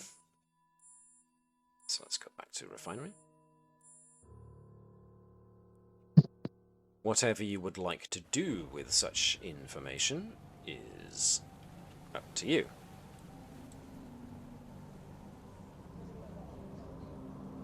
So, anything We you could would try like to a attempt? focused beam on the 30,000 feet depth, and then accidentally hit the. Trouble is, the the distance facility. between both is quite distant. Oh, no, yeah, well, you know, And any we had to switch it off suddenly. any scanning equipment worth its salt would detect the active focused scan. However, I will point out that you are actually physically present on the refinery, so...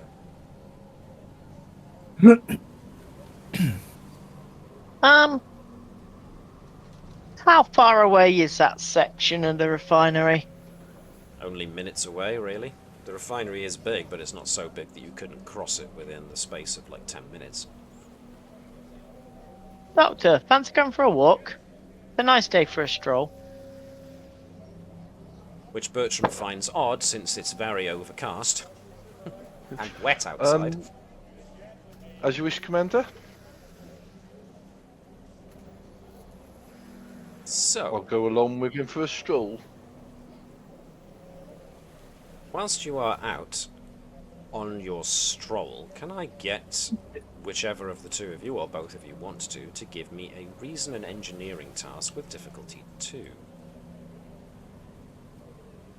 Seeing as neither of you have ever worked with refinery technology before, I'm going to say it's probably going to be on pure talent. I haven't pulled this trick in a while. So, A previous lifetime. Well, it's almost like you know this plan. Once upon a time, I was a miner. Once upon a time, I was a convict and ended up on a mining colony. Oh, a chain gang. Ah, that's where the dodginess comes from. who's to Well, say for sure? It was more Newbon Vibers' introductory Starfleet mission. He was obviously sent off to work on a mining bay outpost for a while. So some of this might seem a bit familiar. Uh-huh. Okay. Unfortunately, I'm running out of chances where I can pull this trick. I'm running out of hosts.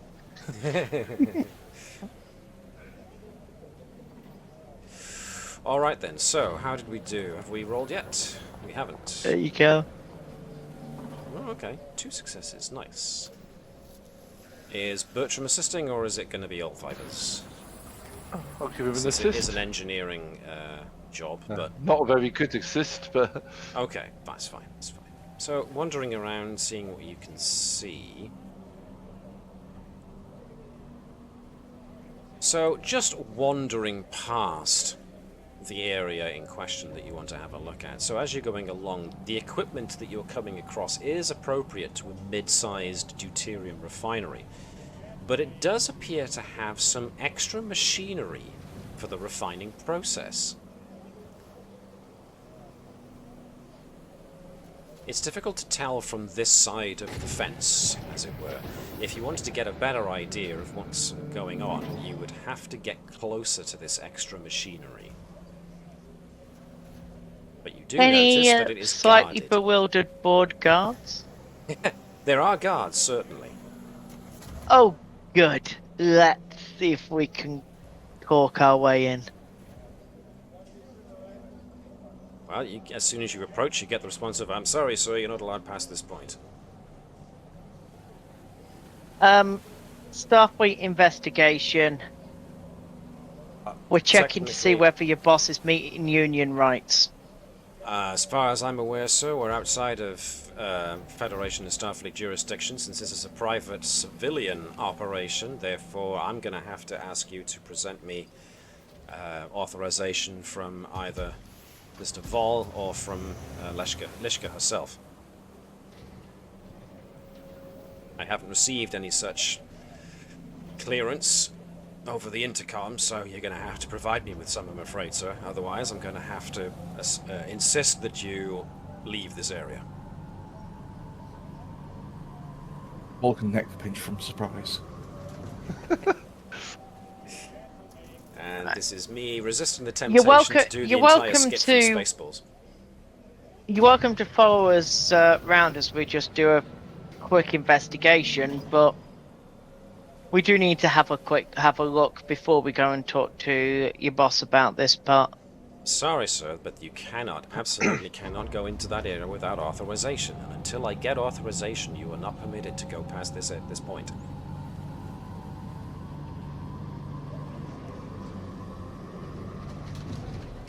Now, I was hoping to bluff him on this one, it ain't working. Well, if you If want only to... I had a telepath. Right, so we're activating Nurse New Teeth, not Nurse New Teeth, Nurse Bravo, pardon me. To inflict Rather his with- telepathy on other people again. No, I think there's morals or ethics or something in those sort of range I'm not supposed to do. Okay, we've tried the walk in. Casually climbs over the fence. Well, if you want to give me a control and security to see how stealthy To you be can honest, be. to be honest, I wouldn't. I would be speaking with Blon. It's just one of those things that if Nova were here, Nova would have gone over the fence by now. Well, you can always get Nova to beam back down. Nova, got a job for you. Has Edwards decided to hop over the fence while we're causing a distraction? Or That's entirely up to Edwards. I don't Doctor really got have any anything I clever can plans? use. Ask for Vlon to give you a Unless you- distraction. Unless you want to try and bribe him. Did say that the gold is worth a lot here. Do you happen to have gold That's on not your a person? bad call. I think you have any more platinum on you. Yeah, but I had it on me for bluff and swagger purposes. I've not actually got enough to bribe someone. Why do to have items? I don't know. That's the thing. It's one of those things of Edwards. Any attempt to bluff is probably is more than likely going to be presence and security to try an outright bold-faced lie against the individual's insight and securities. And given that I'm not sure also to use Commander's tried to do this already, he's probably going to be wary.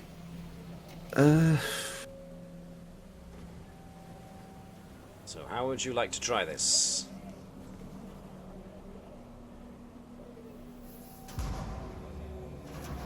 Is he literally just standing in front of a fence? Yes. Well, there's a gate. There's a automatic gate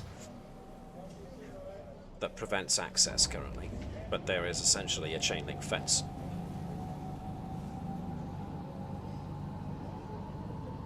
Is there equivalent of kind of like fire alarms about this place? More than likely.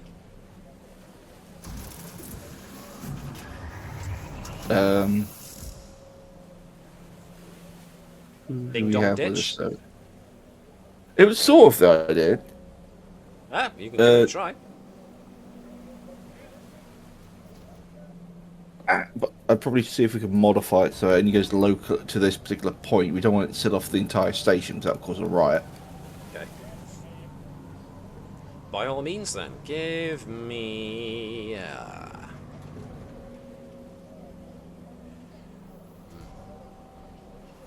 Daring and engineering to monkey with the let's say the accident klaxon. I'd like to try. You think it'd be determination worthy for this? Let's try something risky, or Well, you've got Did I no say that? determination left, so as I say, I haven't used anything. Yeah, I haven't used anything. I think you did. Oh, yes, I did. You're right. Sorry. You I know, tried. not wanting to get sucked into a vortex by Yes, Silicon yes. technology. Yes, you are correct. Okay, I'll try it. Daring and engineering. Okay. Oh, very good, very good. So, you managed to create a localized alarm, which does cause quite the disturbance. Are you now wanting to use this to try and get over the fence? I was hoping it would force the guard to actually leave his post. Because The if guard it's in his area, he'll isn't be. leaving his post. There's a lot of people moving around. One of the guards leaves the post, certainly. So, that's off. Oh, If we're going to use I this. was like, communicate to the captain. Best distraction I can think of at its current point in time.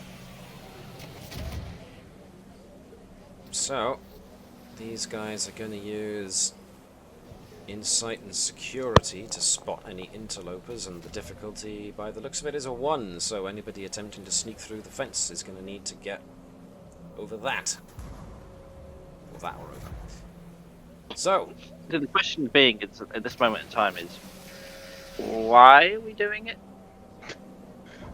because there's some equipment that looks like it might be for... It might Smuggling, be clarity. for processing, but it's, yes. This is the shielded area that smugglers use this kind of sensor baffling technology, so... But at the same time, we still have no proof. No. We've got sensor readings. But Viper's Well, the has sense of concluded- readings that they've got, they've got an area of their facility. Vipers has concluded that they have extra machinery. That if you want to see what it might be doing, you've got to get closer. So if you want to use this distraction, now is the time to do it. So, if you're trying to sneak in, I think Vibers and Bertram, we need some sort of argument at this point about the procedure and process, enough to keep them occupied for 20 minutes. Hi, What do we're you a think? distraction.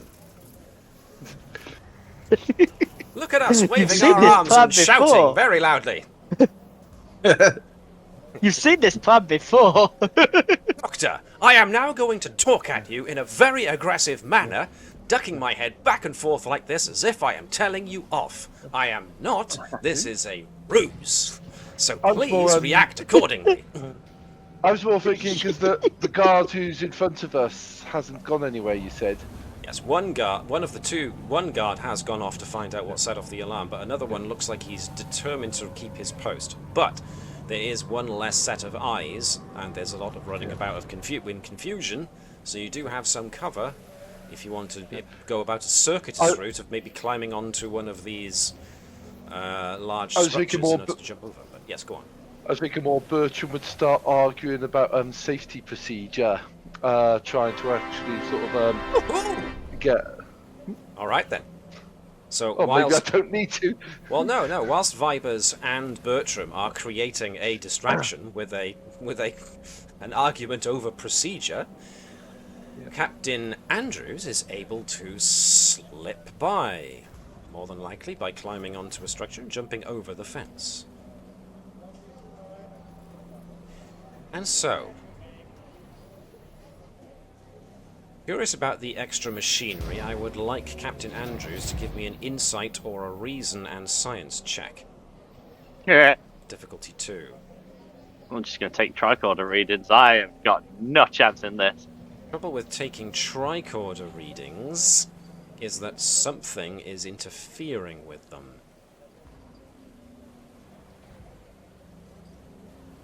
I mean, I do technically have my bionics. Really? Could I not take a recording? In fact, Sure. actually, no, because I'm constantly plugged in because of the bit on my neck. So I could just then take details, sort of like visual scans. I'd still do the roll, but do visual scans and then climb back over and show Vibers what. Okay, so What we'll was take there? the first roll as being what your initial impression is. Do you have any spare headphones? Because the day the rubber bit came out of this, so do we have any, like, you know where rubber bit broken was? Do we have any, As far as I know. do you have any headphones? Ones that you've broken over time, whenever they've gone. You can have a look, but I don't know for certain. Just look. Anyway, gets one success. Yeah, just from looking at it, Andrews isn't sure, but yes, can use a bionics to take imaging, and can then ask for other people who have got more of a science bent to have a look.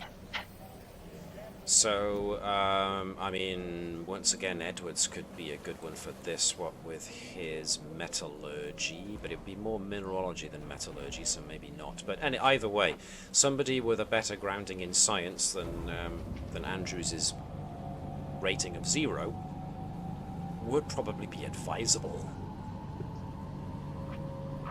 I mean, hell, Bertram's got science of 4, so... I'm happy to assist. If There you not, go if someone else wants to take it, but if not, then I'll head it. you and Bertram are a better main than Vibers on this one. Yes, Vibers' science isn't as good as... I'll give it a go. Science is a dump stat, right? Yes. So you can either use insight or reason and science. Difficulty is 2. Reason and science, that moves my fin up to 16. Although I don't have any focus. Neither does Edwards, really. So, excuse me. Okay. 3 successes? Blimey. And it was reason plus science, did you say? Or insight and science? Yes, correct. Oh, Captain, you just glanced past the large door saying illegal technology in here. Really good of them to label it. Bertram reckons, in regards to this extra machinery, the quantity of deuterium in the ocean would require a much bigger refinery to make this operation more than barely profitable. So why aren't they using this extra space? Why aren't they producing extra deuterium? They've got the space for it. Why is this area not producing deuterium? I shall state that to the others. He goes, something ain't right here. Either way, Yes, do you wish to do anything else now that Andrews has come back and you're all reunited?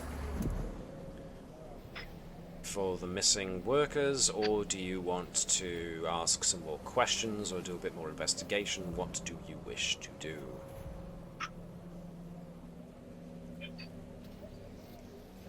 I think at this moment in time, although we're suspicious, we haven't got any proof of illegal wrongdoing, so it would be Keep on worthwhile with- us actually proceeding with, helping. yeah. Helping. Okay.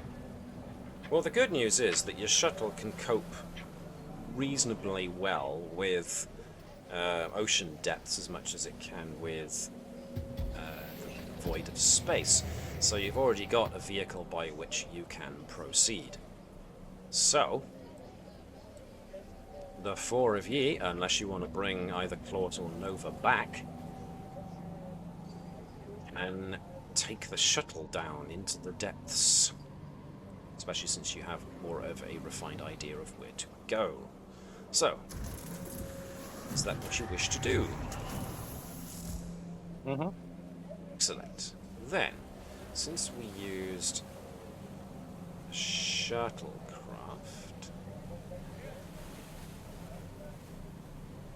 runabout, let's have a look at... perfect. Let's grab you guys. Put you in a shuttle.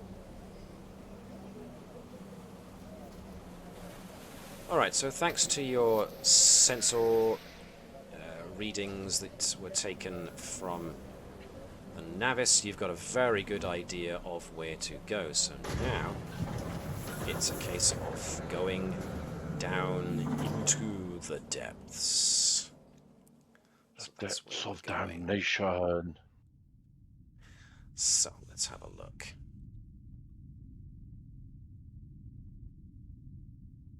So you plunge down into the amethyst depths, and it's kind of beautiful in its own way. Rather than seeing the twinkling of stars go past, you're seeing pieces of ocean life. Those sparkling little motes of either whatever debris has been cast aside by whatever life forms exist in it, or particulates of deuterium in the water itself.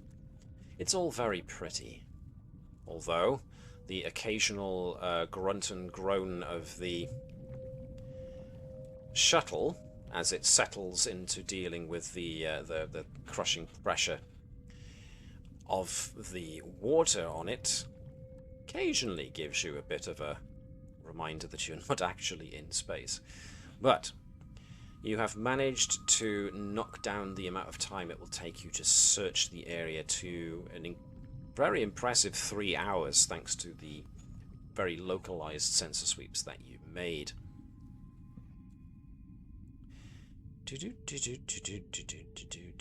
So what do we find? It takes you a while, like I said, those couple of hours, well, those few hours, I should say, of systematic search. So you set up a grid search pattern to look around, and there are lots of very impressive, massive crystalline formations as you get closer and closer to the ocean floor. So there's very little in the way of what you might think. You do see sand as you get towards the bottom, but rather than it being powdered rock and what another detritus, it glimmers because it's all powdered crystal. But soon enough, after the allotted amount of time has passed, you do get a reading on sensors that there are 6 humanoid life forms. You are closing in on the trench where those life forms are emanating from. Currently on sensors, there's no sign of the submersibles or any other electronics whatsoever. You are detecting, however, that there is some electromagnetic interference in the region that seems to be originating from a cluster of crystalline structures at that location. The life forms read as weak and slowly fading. Dr. Bertram reckons that on the current rate of decline, you've got about 4 hours until those life signs are lost. Okay. I'll let them know the time critical thing.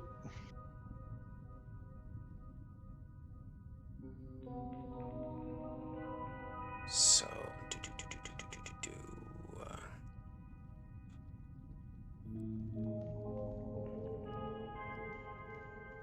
into the crystal formation. So let's see.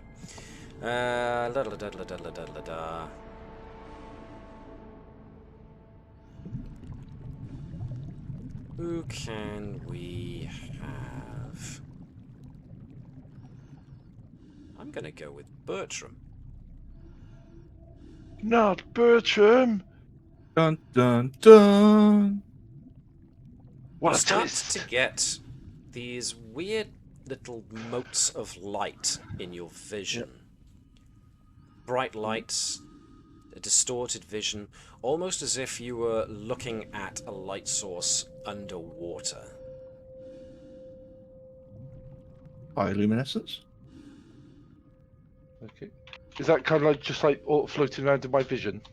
Yes, it's like you can see what you can see out of your eyes, but almost overlaid over this, there's these weird like motes of light that you can tell. Yeah. I'll report this to the others and grab my tricod and start scanning myself to see if I can pick up anything that might be sort of like interacting or messing with my perceptions or anything else I can detect. You don't detect much. However, there is a small amount of increased activity in the visual centers of your brain, which would make sense. You're having some kind of visual hallucination, essentially. And let's see if I can get this right. Bertram's pineal gland is showing elevated amounts of activity. It's usually not all that active anyway. Yeah. I just realised this isn't From Beyond, is it? This underwater. From Beyond. 'Cause that was You- Sorry. From Beyond? I'm not sure what you're referring to, sorry. It's a film from, I think, is it not Jeff? You might have Jeffrey. Is it Jeffrey Combs? That's done a lot of the reanimators. Yes. Yeah. Yes, he did a version of the Lovecraft story From Beyond, and it was how it the modification of the story was the person that basically blurred the lines between realms had a machine that worked on that gland, and that's how you could tell Yes. you're merging between the worlds, is because you started seeing these little motes, which are just small kind of creatures, and then more things came through. Yes. Sorry that's for the right. odd reference. It's just the No, way no, you no said problem. that and that gland. I was like, oh, this is going to be interesting and horrifying potentially. If I remember right, that gland doesn't have something to do with regulating sleep. Maybe. I don't So, remember. so Sorry to throw you off. It's just No, that's random reference. okay. I'm continuing to report this and state that there may be something affecting me, and if it's environmental, it may be affecting. It may start affecting other people too. Do you need to There's go back to the ship, Doctor? I can't. Problem is, if we go back now, we're all but condemning those men to death. Sudden, Andrews gets a Well- very powerful flashback. Unbidden, all of a sudden, her mind goes back to the first time she met Stevens, her sister.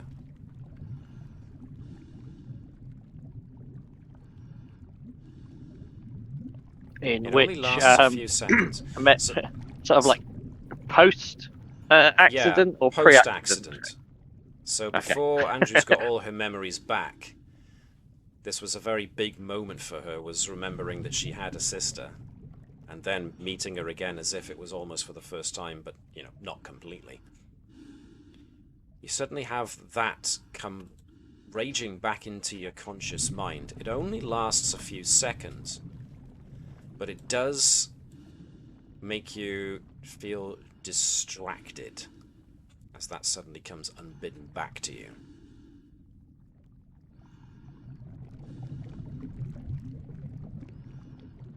However,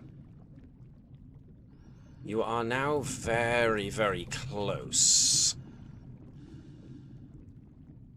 There is too much interference at this depth to be able to use the transporters on the shuttle. So you will need to devise a means of going out onto the ocean yourselves. More than likely, EVA suits.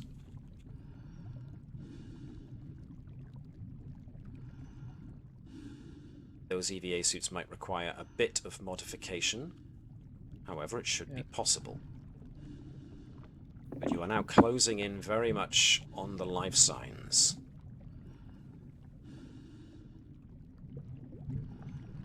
Can we take any sort of what do you call it?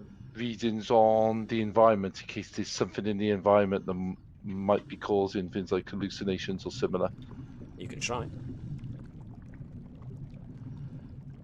Okie dokie. But so for the What- moment, they don't show anything.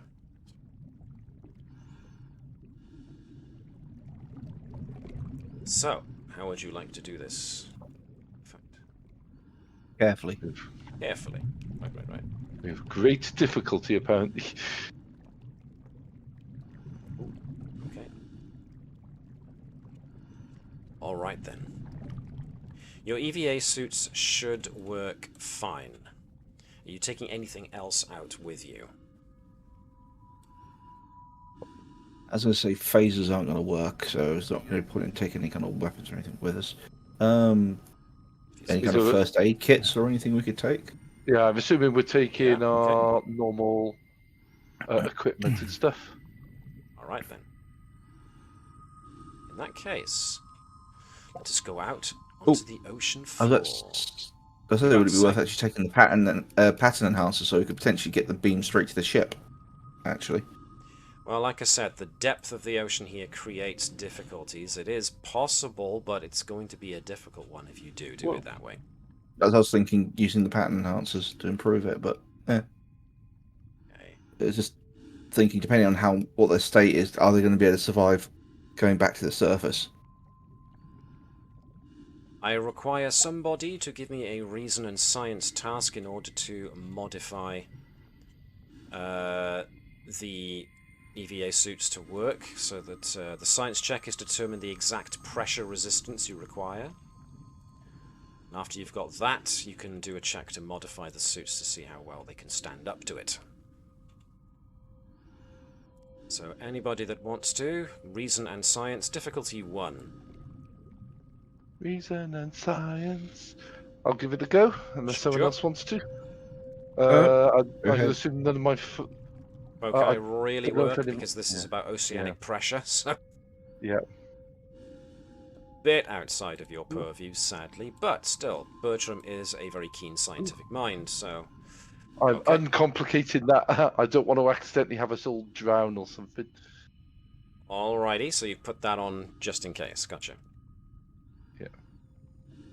Well, A 2 bonus momentum from it, okay. Oh, wait, if I... No, I'm putting ignoring one of the complication I rolled. Oh, you're ignoring the complication. Right, gotcha. Pardon, Yeah. pardon. Ignoring the complication, 1 success, so yes, you managed to determine the amount of pressure outside, so now it comes down to somebody giving me reason and engineering to work out, to actually make those modifications to the suits. Now, the problem here is that taking your time with these modifications will take you 3-odd hours, and the people in there have got 4. If you want to speed up the process, you can, well, see how well you do the modification first. So either Vibers or... Need some engineering help. Reason and engineering, please. Difficulty 1, somebody modify those EVA suits. Okay. And you want Vibers to lead and someone else assist? Entirely up to you. But time is now of the essence. Edwards, give me a hand. Okay. Reason and Yeah. engineering from you both then, please. 2 dice for Vibers, 1 dice for Edwards. 14. 1 success. Nice. Good. Oh, hello. Alright then. With that many successes, you managed to shorten the time down to just 1 hour. Nice. Excellente. So, when you get out into the trench, you see this very impressive vista before you, but the trench is very, very deep. The workers all appear to be clustered in the same area at the bottom of the trench, atop a magnificent growth of glowing crystal. Numerous crystalline formations are clustered in the area. The workers themselves are all encased inside a shell of crystal material that appears to be of the same substance as the other crystalline formations. Are they in any sort of EVA suit? I can see, or are they just... They are, Okay. however, anybody who wants to scan them can give me a reason and medicine or a reason and science check with a difficulty of 2. I'll go for that. Okay. My sort of biology, surgery, or anything like that will act as a focus. Very good question. Focus. I will go with yes, but I'm not going to say which focus. Ooh. 3 successes. Stealth focus. God damn. Okay. All right. Yeah. Inside the crystalline cocoons, there appears to be a liquid, very similar to seawater, but with a different mineral content. The miners themselves do appear to be alive, though in a coma, and are somehow able to breathe the water. The cocoons are connected to the surrounding crystal, but it appears that they can be safely broken away. The liquid inside the cocoons appears to permeate the bodies of the workers down to the cellular level and appears to be what's keeping them alive. Right. So we need to take the cocoons and get them back on board the ship rather than cut them out. It looks like if we just cut them out here, I don't know what initial effect they have. They might shock them and might actually hit them all when they're already weakened. And definitely, we're at the bottom of the ocean. That is not going to be good for them. No, indeed. Because of that, I will allow you to spend 2 momentum to get more info, because you've hit the nail very much on the head. Okay, I'll do that. Cool. 2 momentum, please. 1 ha-ha, 2 ha-ha. Alright. 3, ha ha. Too many Gareth. Interestingly enough, not only has the liquid penetrated to the cellular level, but it also appears to be at the subatomic level, especially in areas of the brain and nervous system. The glowing crystalline formation where the cocoons are found is also emitting a low-level energy pattern that's similar to the electrical patterns found in human or humanoid brains. So this thing could be sentient. Or at least alive.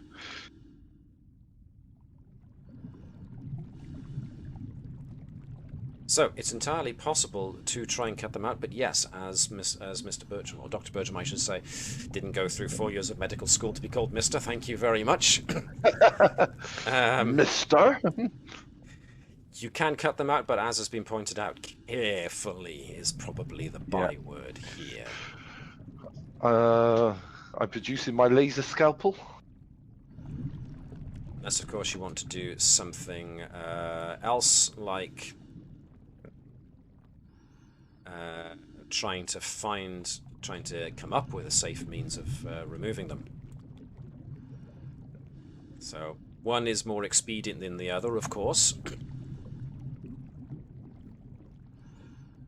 So you can either try and cut them out now, or you can dedicate some time to try and study what's going on.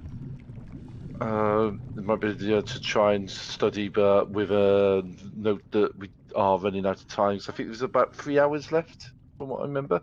Yeah, we spend maybe an hour less, doing slightly less, yes. Yeah. Depending on how much time this takes you. Okay. I say I'm going to try and actually, as quick as I can, study it and try and find out what's going on and how best to save the people. Alright, so I'm going to look at... Where is it? This is going to be an extended task. Don't have it, so let's create it.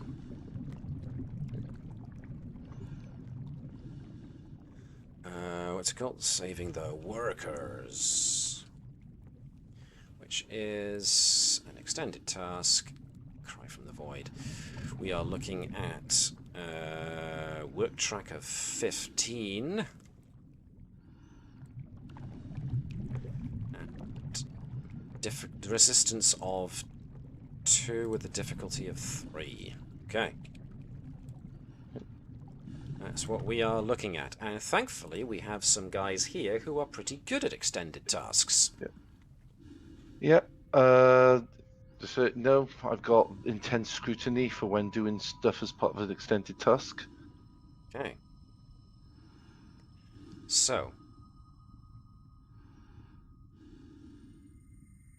Because you discovered that the liquid inside the cocoons is affecting the workers on the subatomic level, that lowers the... That will lower the resistance and the difficulty after you reach the halfway breakthrough point. Right. But you are ignoring resistance, so that does, with your intense scrutiny, so that really doesn't factor. So it's the difficulty lowering that you are looking at.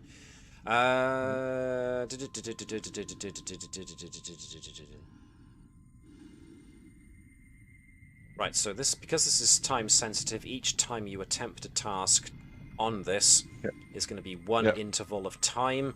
Every interval of time is 30 minutes. Ooh. So you only have so many times you can make this. So make it good. Okie dokie.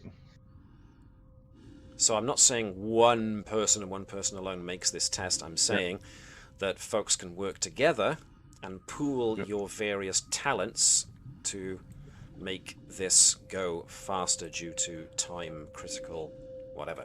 So definitely Edwards is in the nick of time, and I do believe that Vibers has got intense scrutiny as well.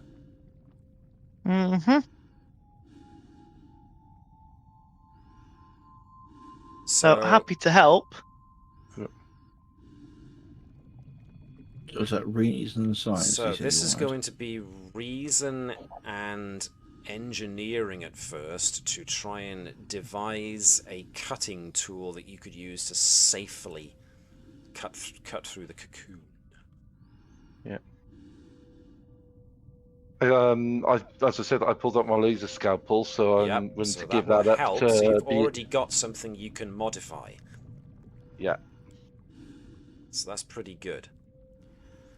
So, would it be worth using? Oh no, jury rig only works to repair something, not to make something. so. Never mind.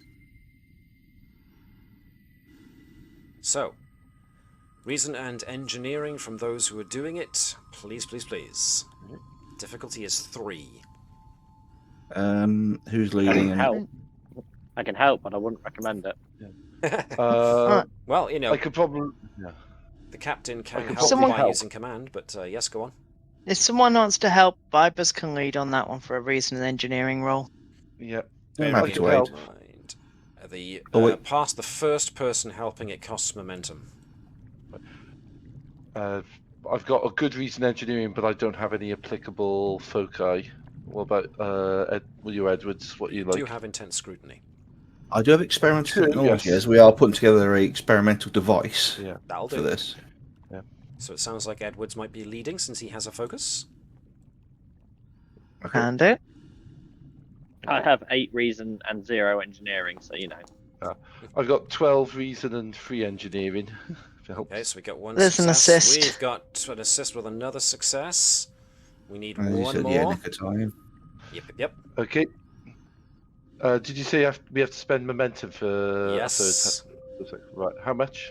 Just the one. Okay. So this allows somebody else to add themselves to the assist. 2 successes. Nice. So overall, We're happy. we got If I one. spend another one, I can just motivate you all on with presence and command. Sure. Yeah, absolutely. better. Giving orders. Yeah. Let's see how well we do. One success. So we got 1, 2, 3, 4, 5 overall. We needed 3. We get 2 back. So that's groovy. The one who was leading was Edward. So if I can get you to roll me 7 challenge dice, please. Ooh, that's good. 1, 2, 3, 4, 5 effects. So 5 effects. That's 1 additional per effect. 4, 5, 6, 7, 8 in total. 1 additional per effect. 1, 2, 3, 4, 5. You blaze past the first breakthrough. You absolutely smash it and go straight to the second breakthrough.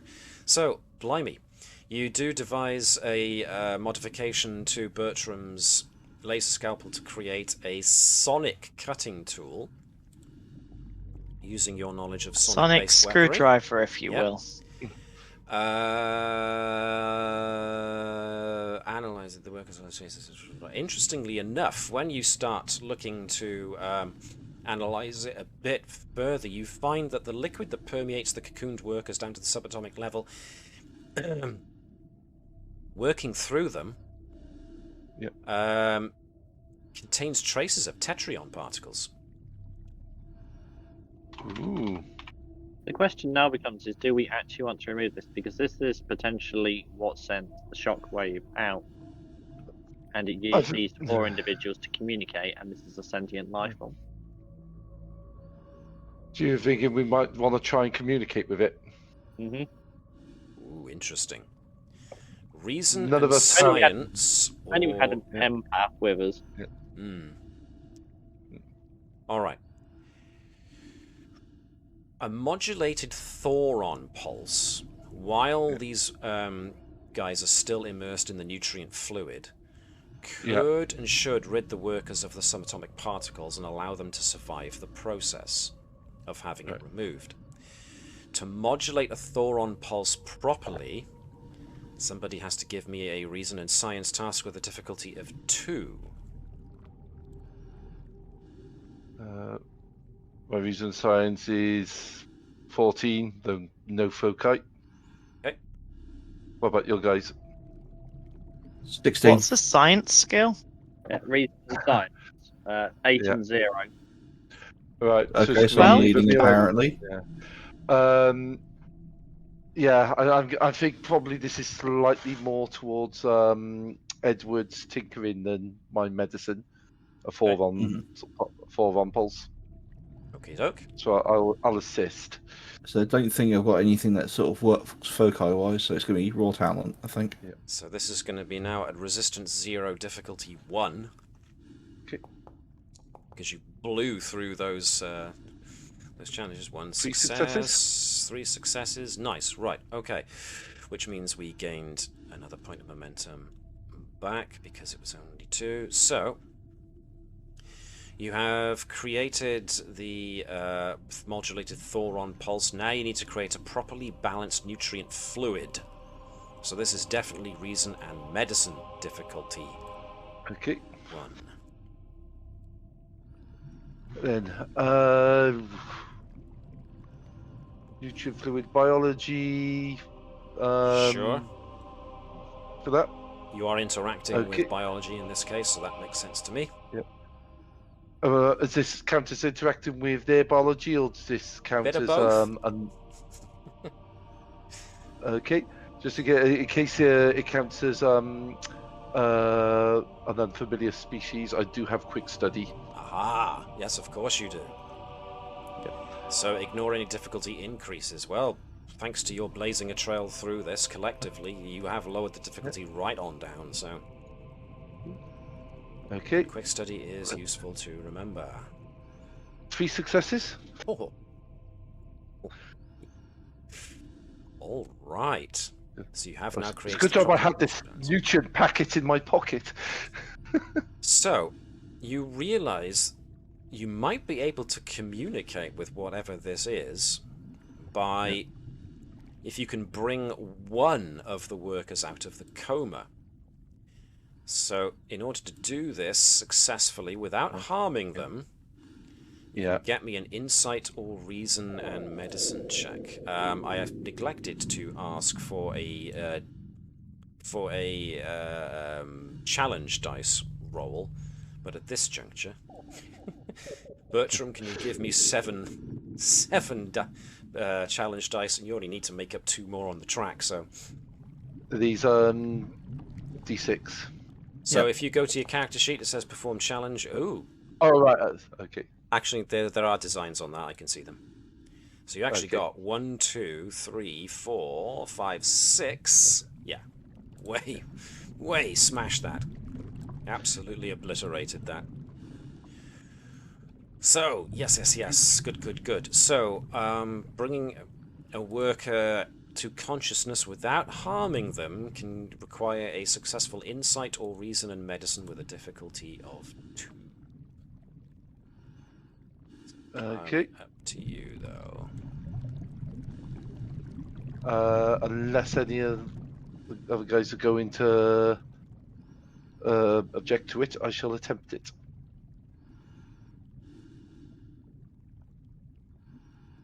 Just to actually...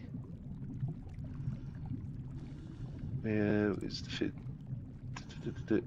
I'll also throw in my star cost just to give me a bit of extra boost, then. just in case. Okay, then. 3 successes. Good lordy lorks. Right. Trying to find. There we are. All right.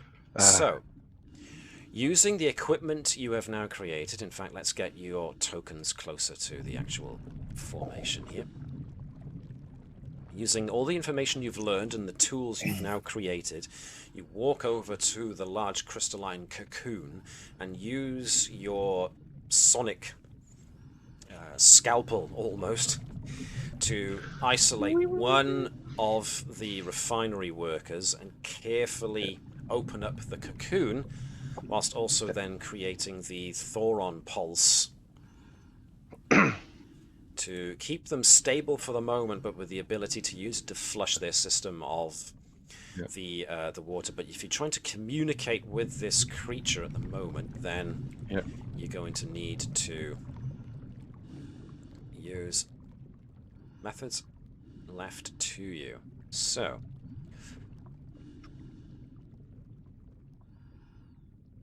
all four of you are suddenly hit with a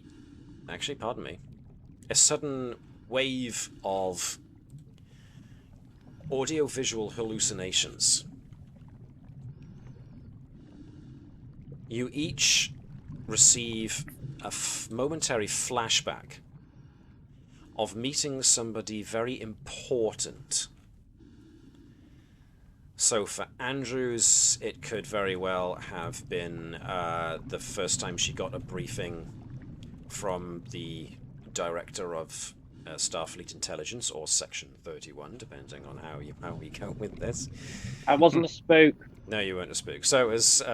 We believe you. It'd have been Starfleet Intelligence. Yeah, so it would have been your intelligence Captain Ferb. Edwards, more than likely somebody like Dr. Taliaferro. I was about to say, yeah.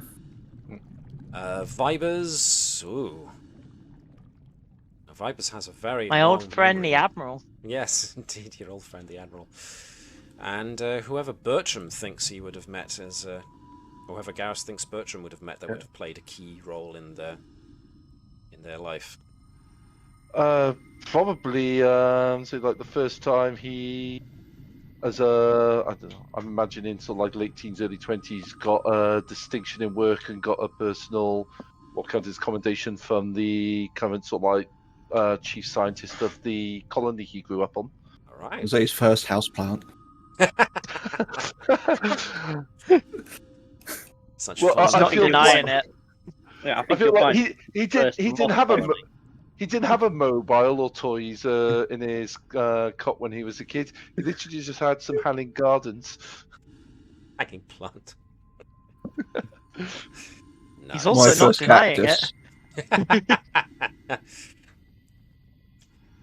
Okay.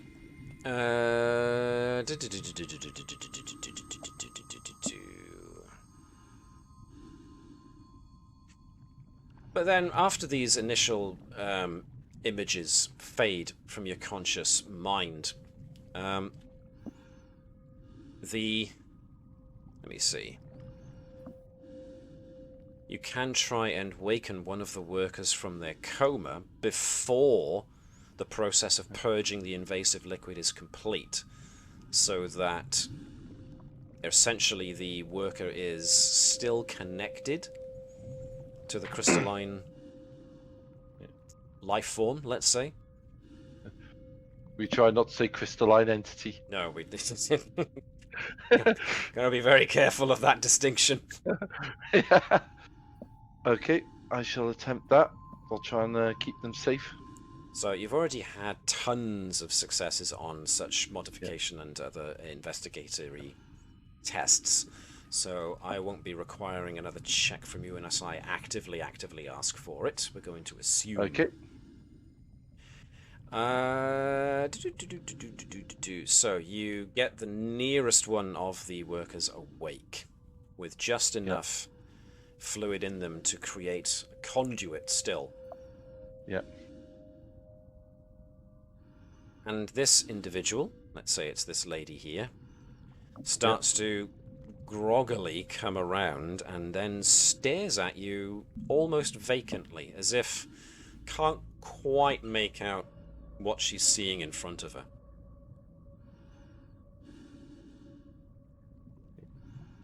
I have my tricorder at this point and making sure, and trying to make head or tails what's going on, and trying to make sure that there's no kind of degradation of life signs as she comes Right. around. Okay. What are you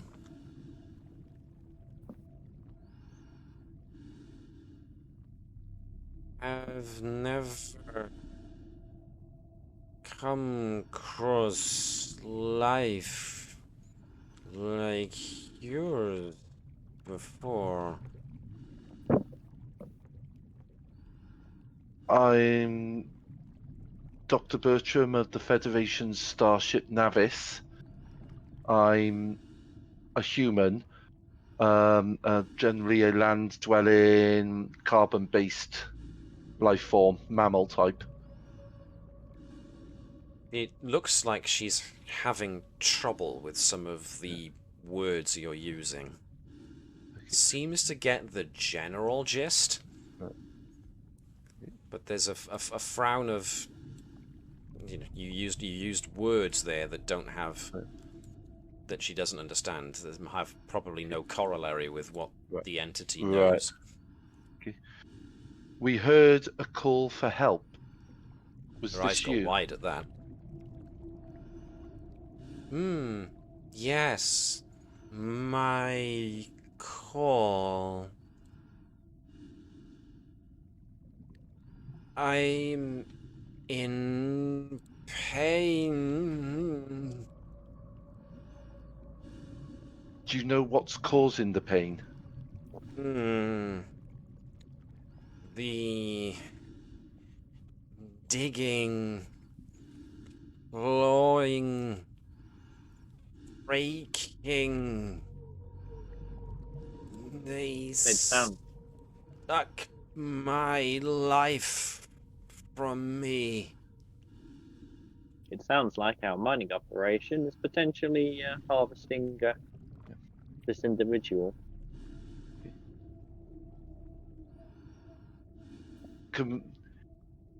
We can try and help you. We can try and stop the operation that's hurting you.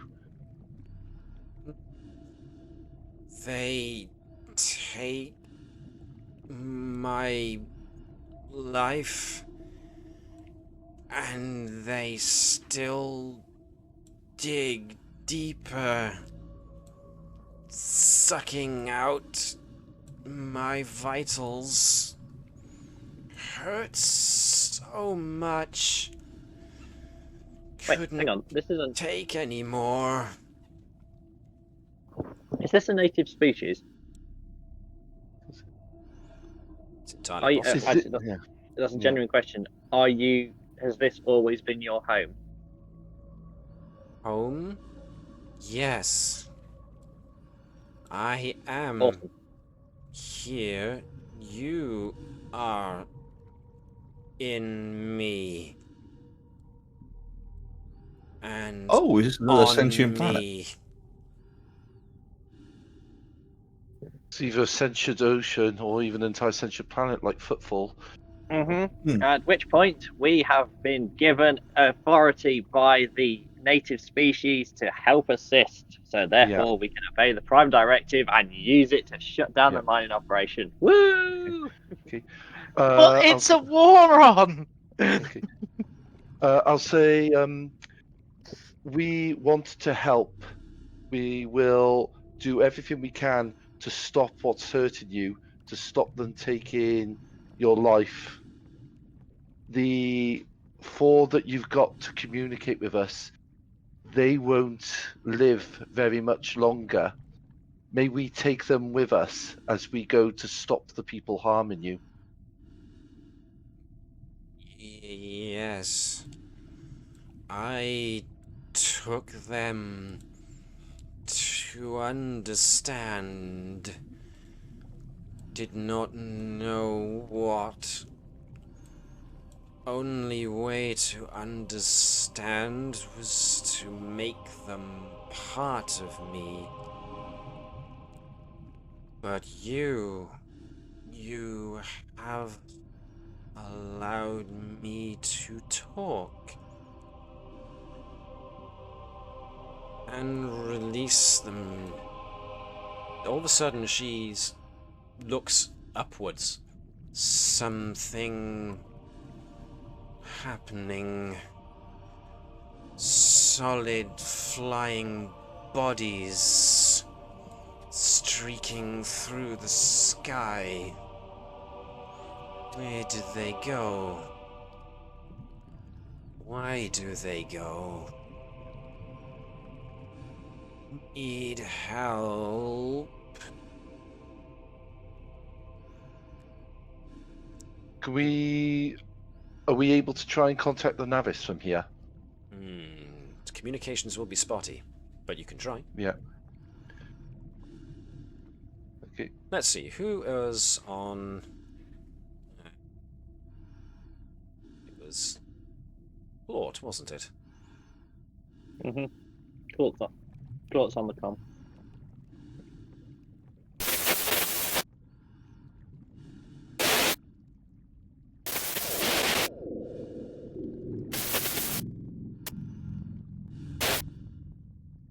Can you hear me now, Captain? We can hear you, Commander. Lieutenant Cashin is having problems maintaining the communication. Are you alright, Captain? We need you to put a stop to the mining operation ASAP. It's funny you should mention that, Captain, because the mining operation has just launched freighters into the atmosphere. Looks like they're establishing orbit? Captain, we think we're reading a weapons log. Not on us. Looks like they're targeting various points on the planet. If this entity is the planet, they're essentially attacking it. Mm-hmm. Commander, you are authorized to use the Navis to prevent any weapons fire from hitting the planet. Use the Carpathia and the Samson at your discretion to disable weapons. Understood, Captain. Also, relay a message to Starfleet Command that we have been requested aid from a native of the planet and are hereby following the Prime Directive and assisting upon the request. Alright. Cool beans. So, let's see. Send that on an open communicator so that they can hear it being transmitted. Okay, excellent. Let's see. How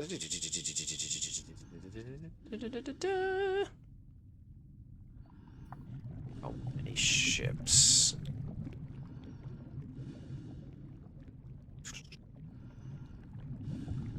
You know, I'm partially tempted to authorize Claude and Lenny to have fun. Okay, so I'm actually going to turn this over to this because it's a bit more fraught now as the fighters, the interceptors, are around, but now a freighter has appeared, and You were... and is targeting the planet, but not with a not with conventional weapons. So let me bring some folks from the bridge onto what we can see here. So we've got Claude, we've got Nova, we've got Lenny.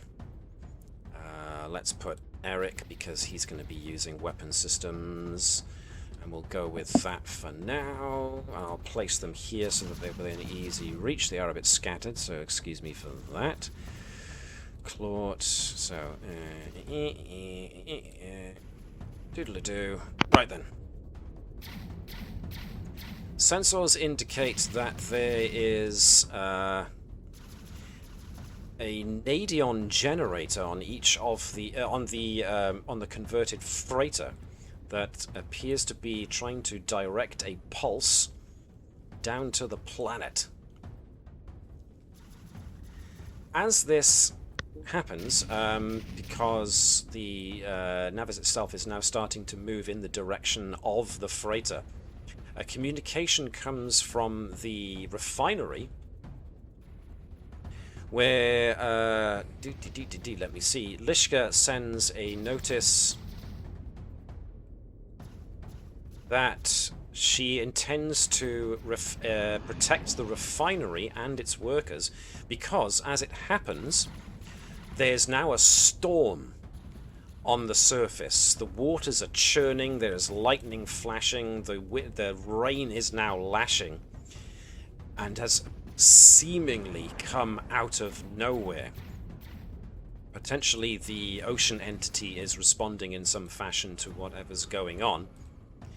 And Lishka is announcing her plan to try and solve the problem of what's going on by... she is going to send Nadion particle waves to disrupt the ocean creature, to stop it from causing damage to the refinery. Did she actually say, like, the ocean creature? She did, yes. Apparently, according to her scientists, they've come to the conclusion that the ocean must be alive. Some kind of living entity. They just want to stop it from damaging or destroying the refinery and the people on it. So...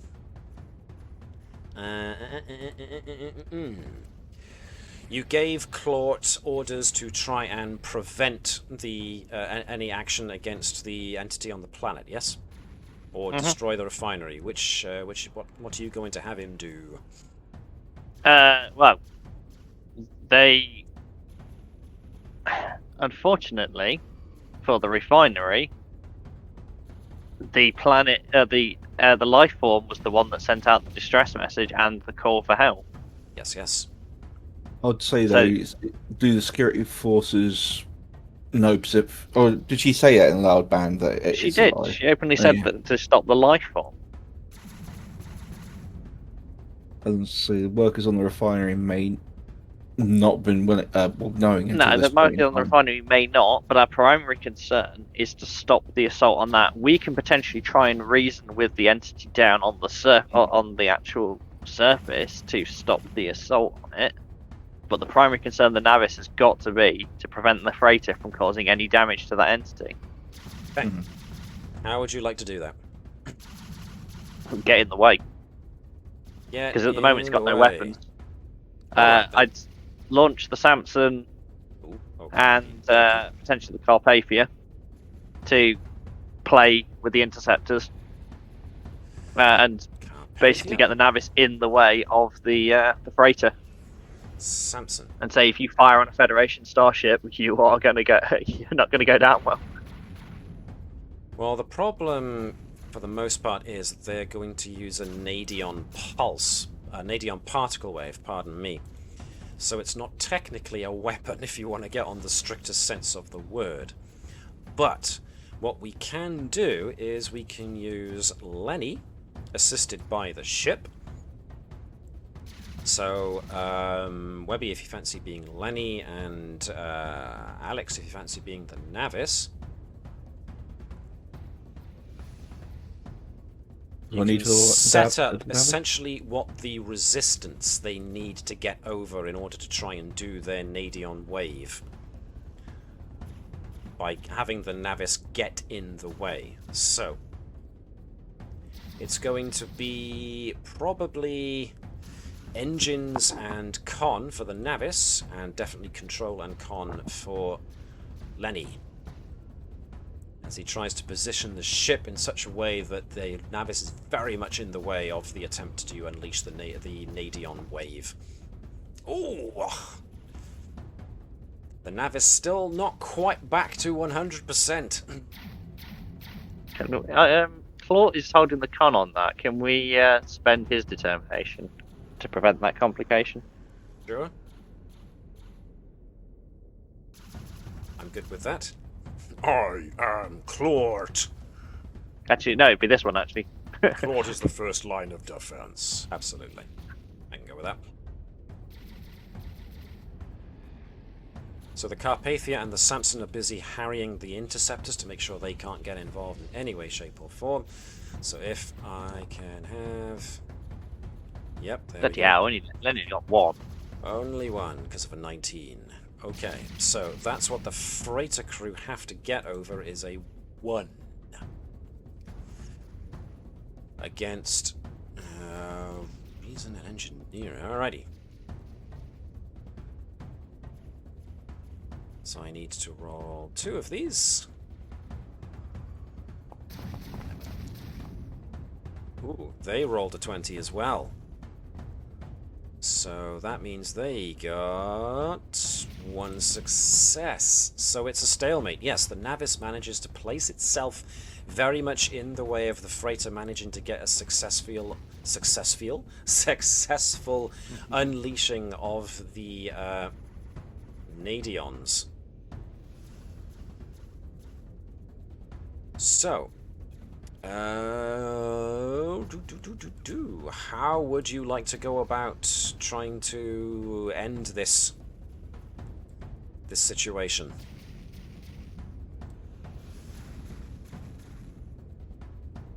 Would you like to try and intimidate? Would you like to try and show evidence of the creature's sentience? Would you like to lie and come up with some kind of unseen danger that they haven't yet They know that it's sentient, so I don't think that they're going to listen to reason because it's interfering with profit. So it's going to be more of an intimidation role. Okay. Would be my thoughts, but everyone else. Everyone else good with that? I just heard an ooh, which means idea. Well, Potential. yes, it's not good for mining profits. Really good for tourism. Interesting. Okay. So if you want to go down the reason route, Okay. you really want to stay in a primary industry when you can get a quaternary one here and earn a fortune. I'll say tourism even get grants to support and look after the planet from the Federation. And it would be cornering a unique market. It was the first thing for a female Ferengi to do in this part of the space. Look at how many contracts that other world we got signed up as a member has been bringing in. I like. Also There said is it would be a potential sign. It would also be a sign that female Ferengi ever are able to think more advanced than the males are to get this such a unique way of profit. All right. If you can give me a social roll to get 2 successes or more. So we're talking. Go get him, Vibus. Actually, Nova has got the Yes. Which This one is does it? sound like a Nova situation. Blah blah blah blah blah. So Ah. this Bloody could be a. Empathetic elephant. This could be a presence and command. It's that one. Palm Leaf of Pegasi. Ooh, I like. Palm Leaf of Pegasi peace mission. Right. Must have once per mission when attempting to persuade task in an effort to prevent violence. You may reduce the difficulty of the persuade task by 1 to a minimum of 1. All right. So it goes from 2 to 1. And what you want? Gonna be presence and command, I think. Knowing Nova, she hasn't got any determination left, so probably going to use empathy projection as a focus. I can go with that. Vibus use composure to assist. On communication from the planet at the same time? Okay, sure. You've bought yourselves enough time. Effectively, here's a load of mocked up tourist vouchers. I also get grants from and resources from the Federation for supporting such a unique life. It would be like a wildlife preserve kind of thing. Never mind. Okay, then so it's down to Nova. Can I have Gareth? Is Gareth the only one who hasn't rolled, or was Webby not rolled in a bit? Well, I was going to say, can Andrews assist as well? Alright then Gareth can We've roll got for Nova, momentum. and yeah, Andrews Okay. can assist as well. Would you like me to roll for Nova? Presence and command, please. Presence and command. And empathy projection as a focus. Yes, please. Yes, please. 2 successes. Nice. Presence, command, Wonderful. a diplomat by consequence. Yes.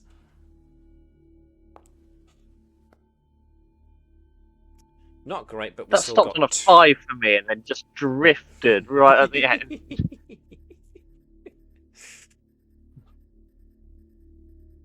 Okay, so giving Lishka the spiel of the creature is sentient, you are causing it harm. The more harm you cause it will probably release more perilous waves and maybe even more Tetrion blasts, which means that not only could it ruin the refinery, it could also ruin your ships. And then you go down the thing of, if you want to do this and it create profit, you can turn this into what you said. And so Lishka orders the freighter captain to withdraw, sending communication to yourselves as you all gather.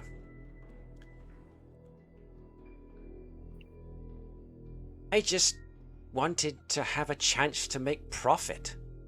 Profit enough that the males on my planet, in my people, could finally notice a female is just as adept at creating profit as a male.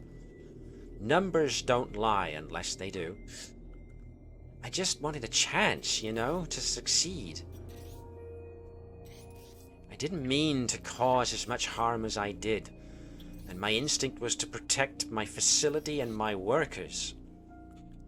I didn't realize at first that the thing was sentient until just now.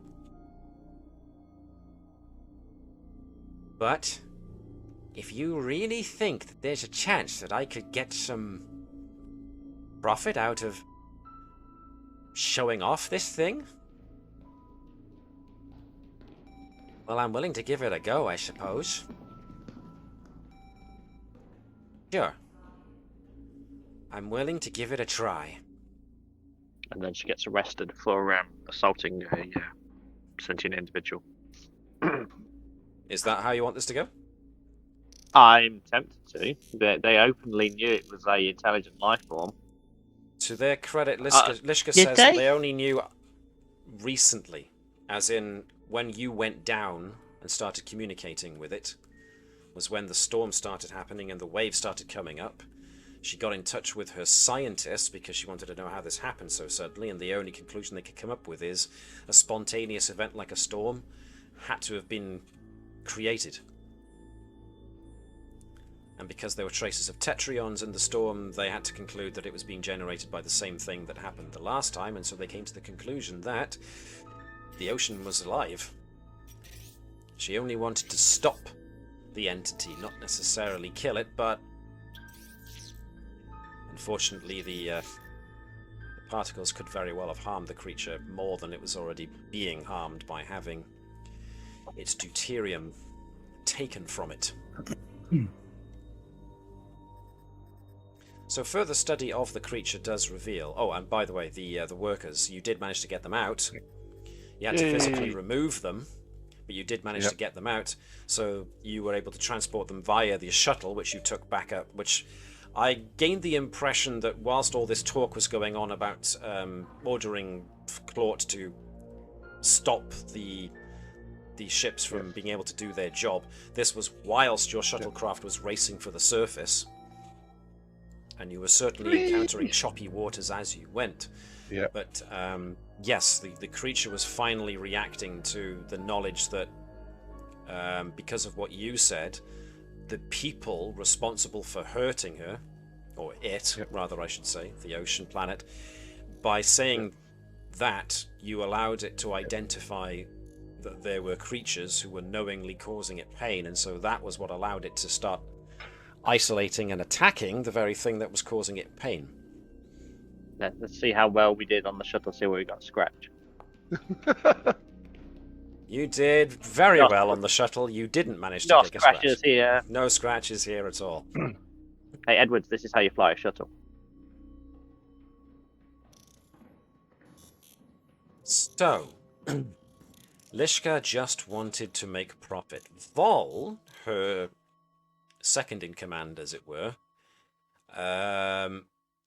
is really reticent to turn this over into being a wildlife sanctuary. He wants profit, damn it. That's what he got on this whole escapade for.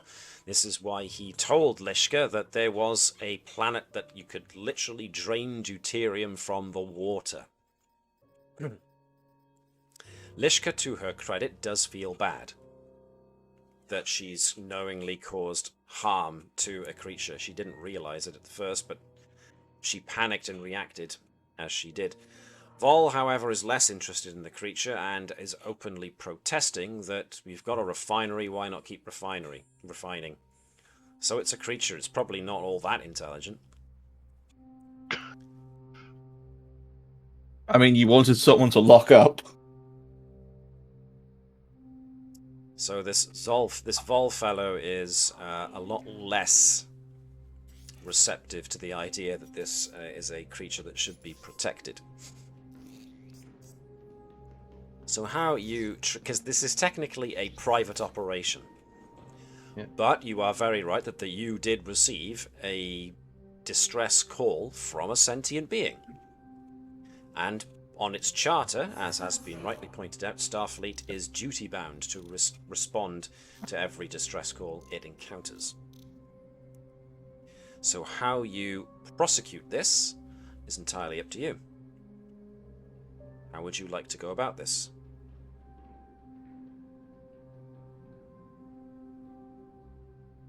Well, don't think we can actually agree with this thing of, oh, it's okay to carry on torturing this sentient being who called for help. Is the being the whole ocean? Might very well be. It did say, you are on me, you are in me, when we were on the ocean.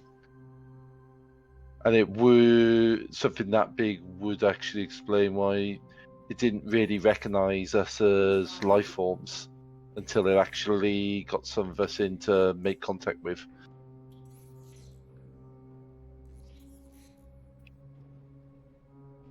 So, what are you reporting back to Starfleet then? A full report. Full report, full disclosure. Leave it to the higher ups to make the decision on what they want to do. Okay. All right. Captain, I've got this report from Starfleet Diplomatic Corps. They'd like to assign their most experienced diplomat to this job. Captain, I have a second report here for the Diplomatic Corps. We've got a job for you because you're the most experienced diplomat in sector.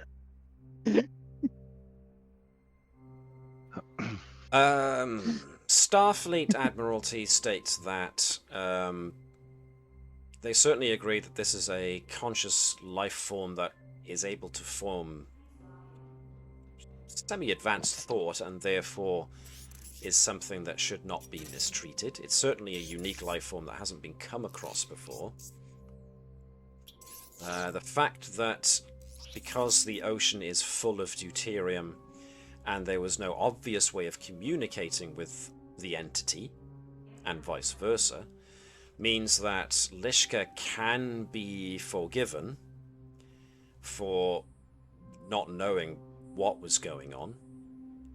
However, further injury to the creature is a big no-no. Therefore, they are requesting that the refinery operation... I say requesting. Requesting's a very polite way of saying, get the hell off of this planet with your refinery nonsense, or we're going to have somebody remove you. Yep. By the point that this order comes back, is time enough that the Navis's weapons have been fully repaired. The fact that the two interceptors that this refinery operation has got as its real only offensive arsenal, and they were easily outmatched by the Carpathia and the Samson, means that they are in no real position whatsoever to argue. It does mean that the Navis will more than likely have to stay on station for a while in order to ensure that the refinery operation is dismantled. It is during this time that Mr. Vol and some of his associates leave the system sneakily on one of the many transports that are now shipping workers out.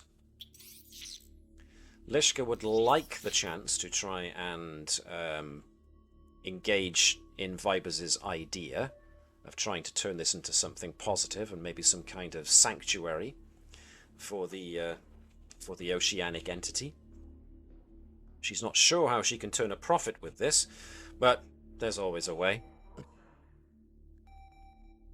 It's just trying to find a means of keeping the creature safe. Mr. Was it Vlon?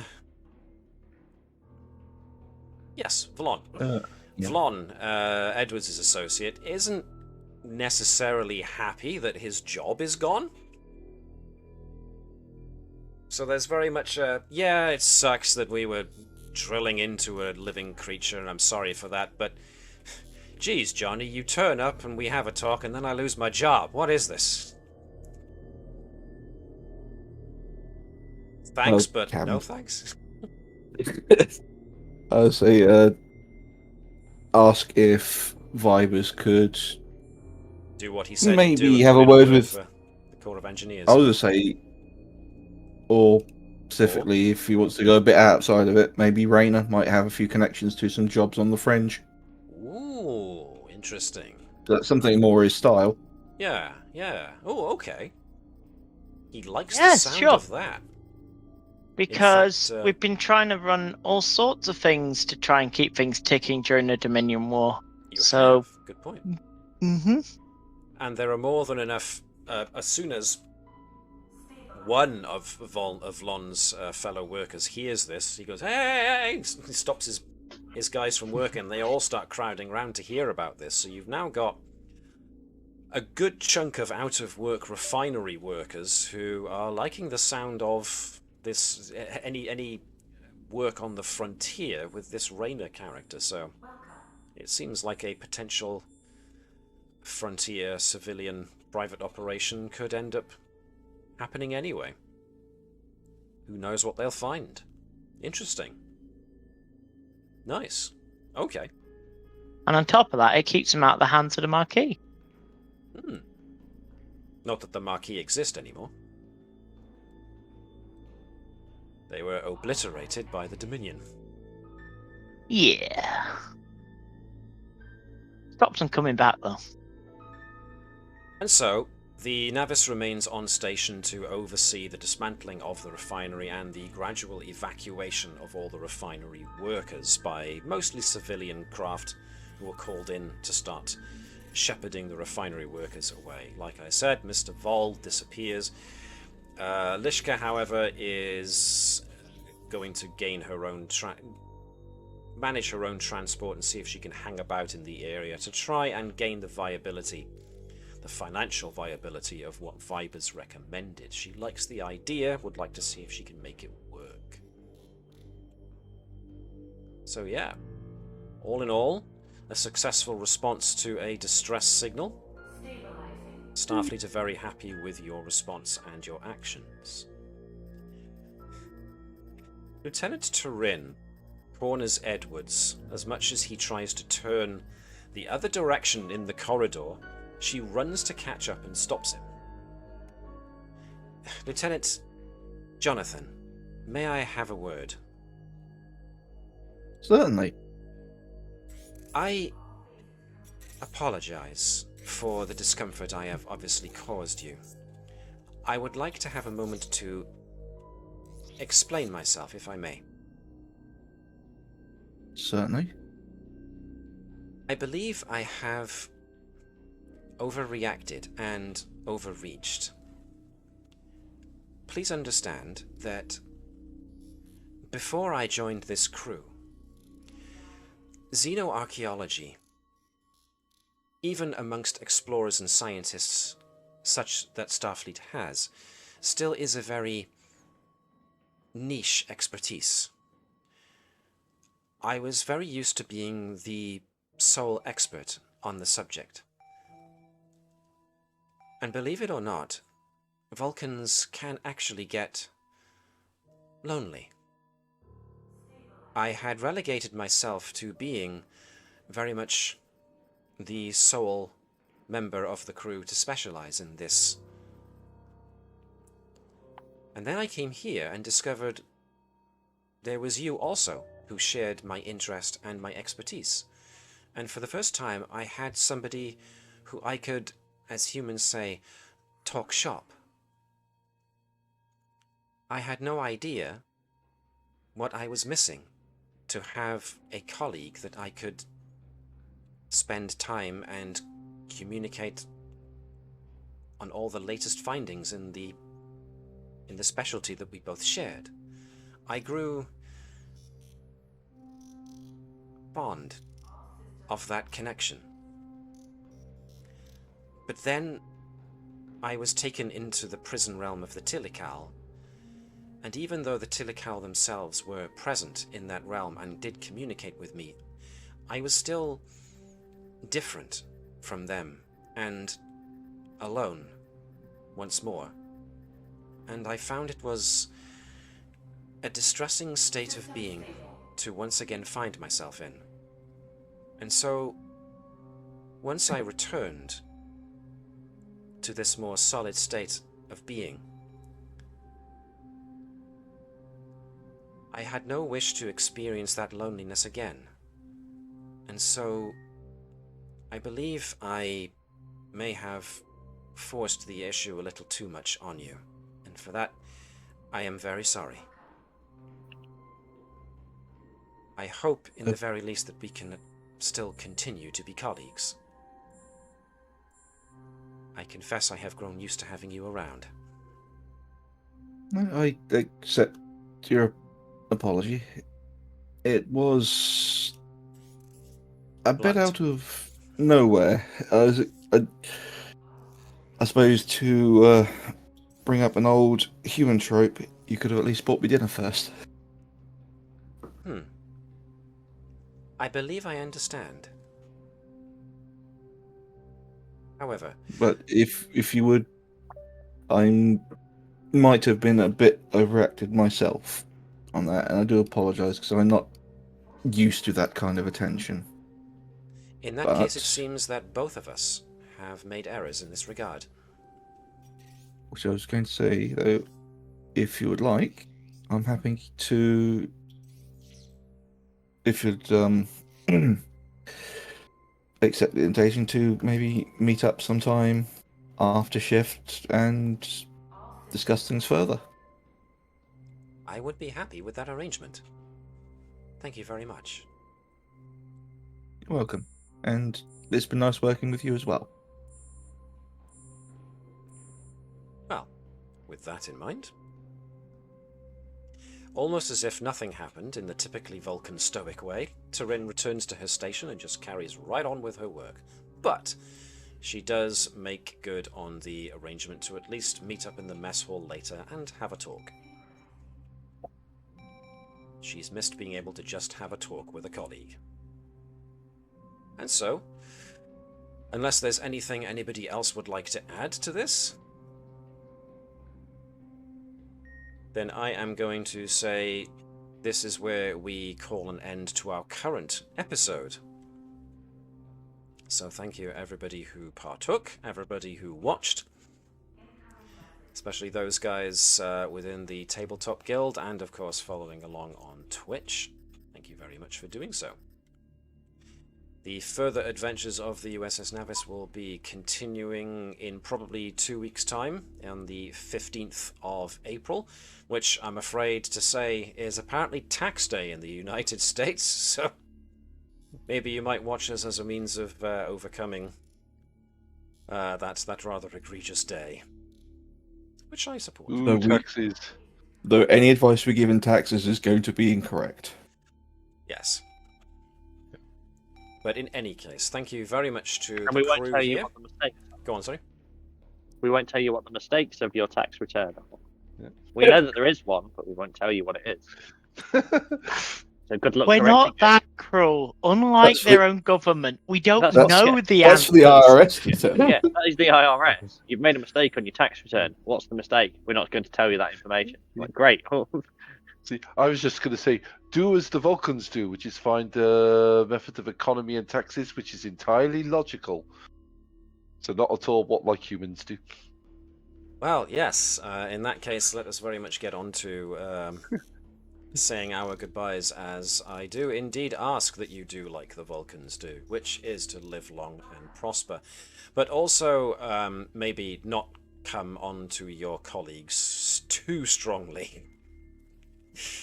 But do engage in infinite diversity and infinite combinations. The world continues to be a really, really wonky place at the moment, but there are still plenty of good, kind, good-natured, cooperative people out there, and we are way more numerous than the idiots, I assure you. It's just that the idiots happen to scream louder than everybody else. But nevertheless, take care of yourselves and treat each other with respect and kindness, because in the end, who else is going to? We will see you in 2 weeks' time to continue on with more USS Navis. We, of course, have USS Combs coming up on Sunday, so if you fancy seeing more Trek from us, then stick around on Sunday as well. But in the meantime, see you around, folks. Take care of yourselves, and Hailing Frequencies will now close.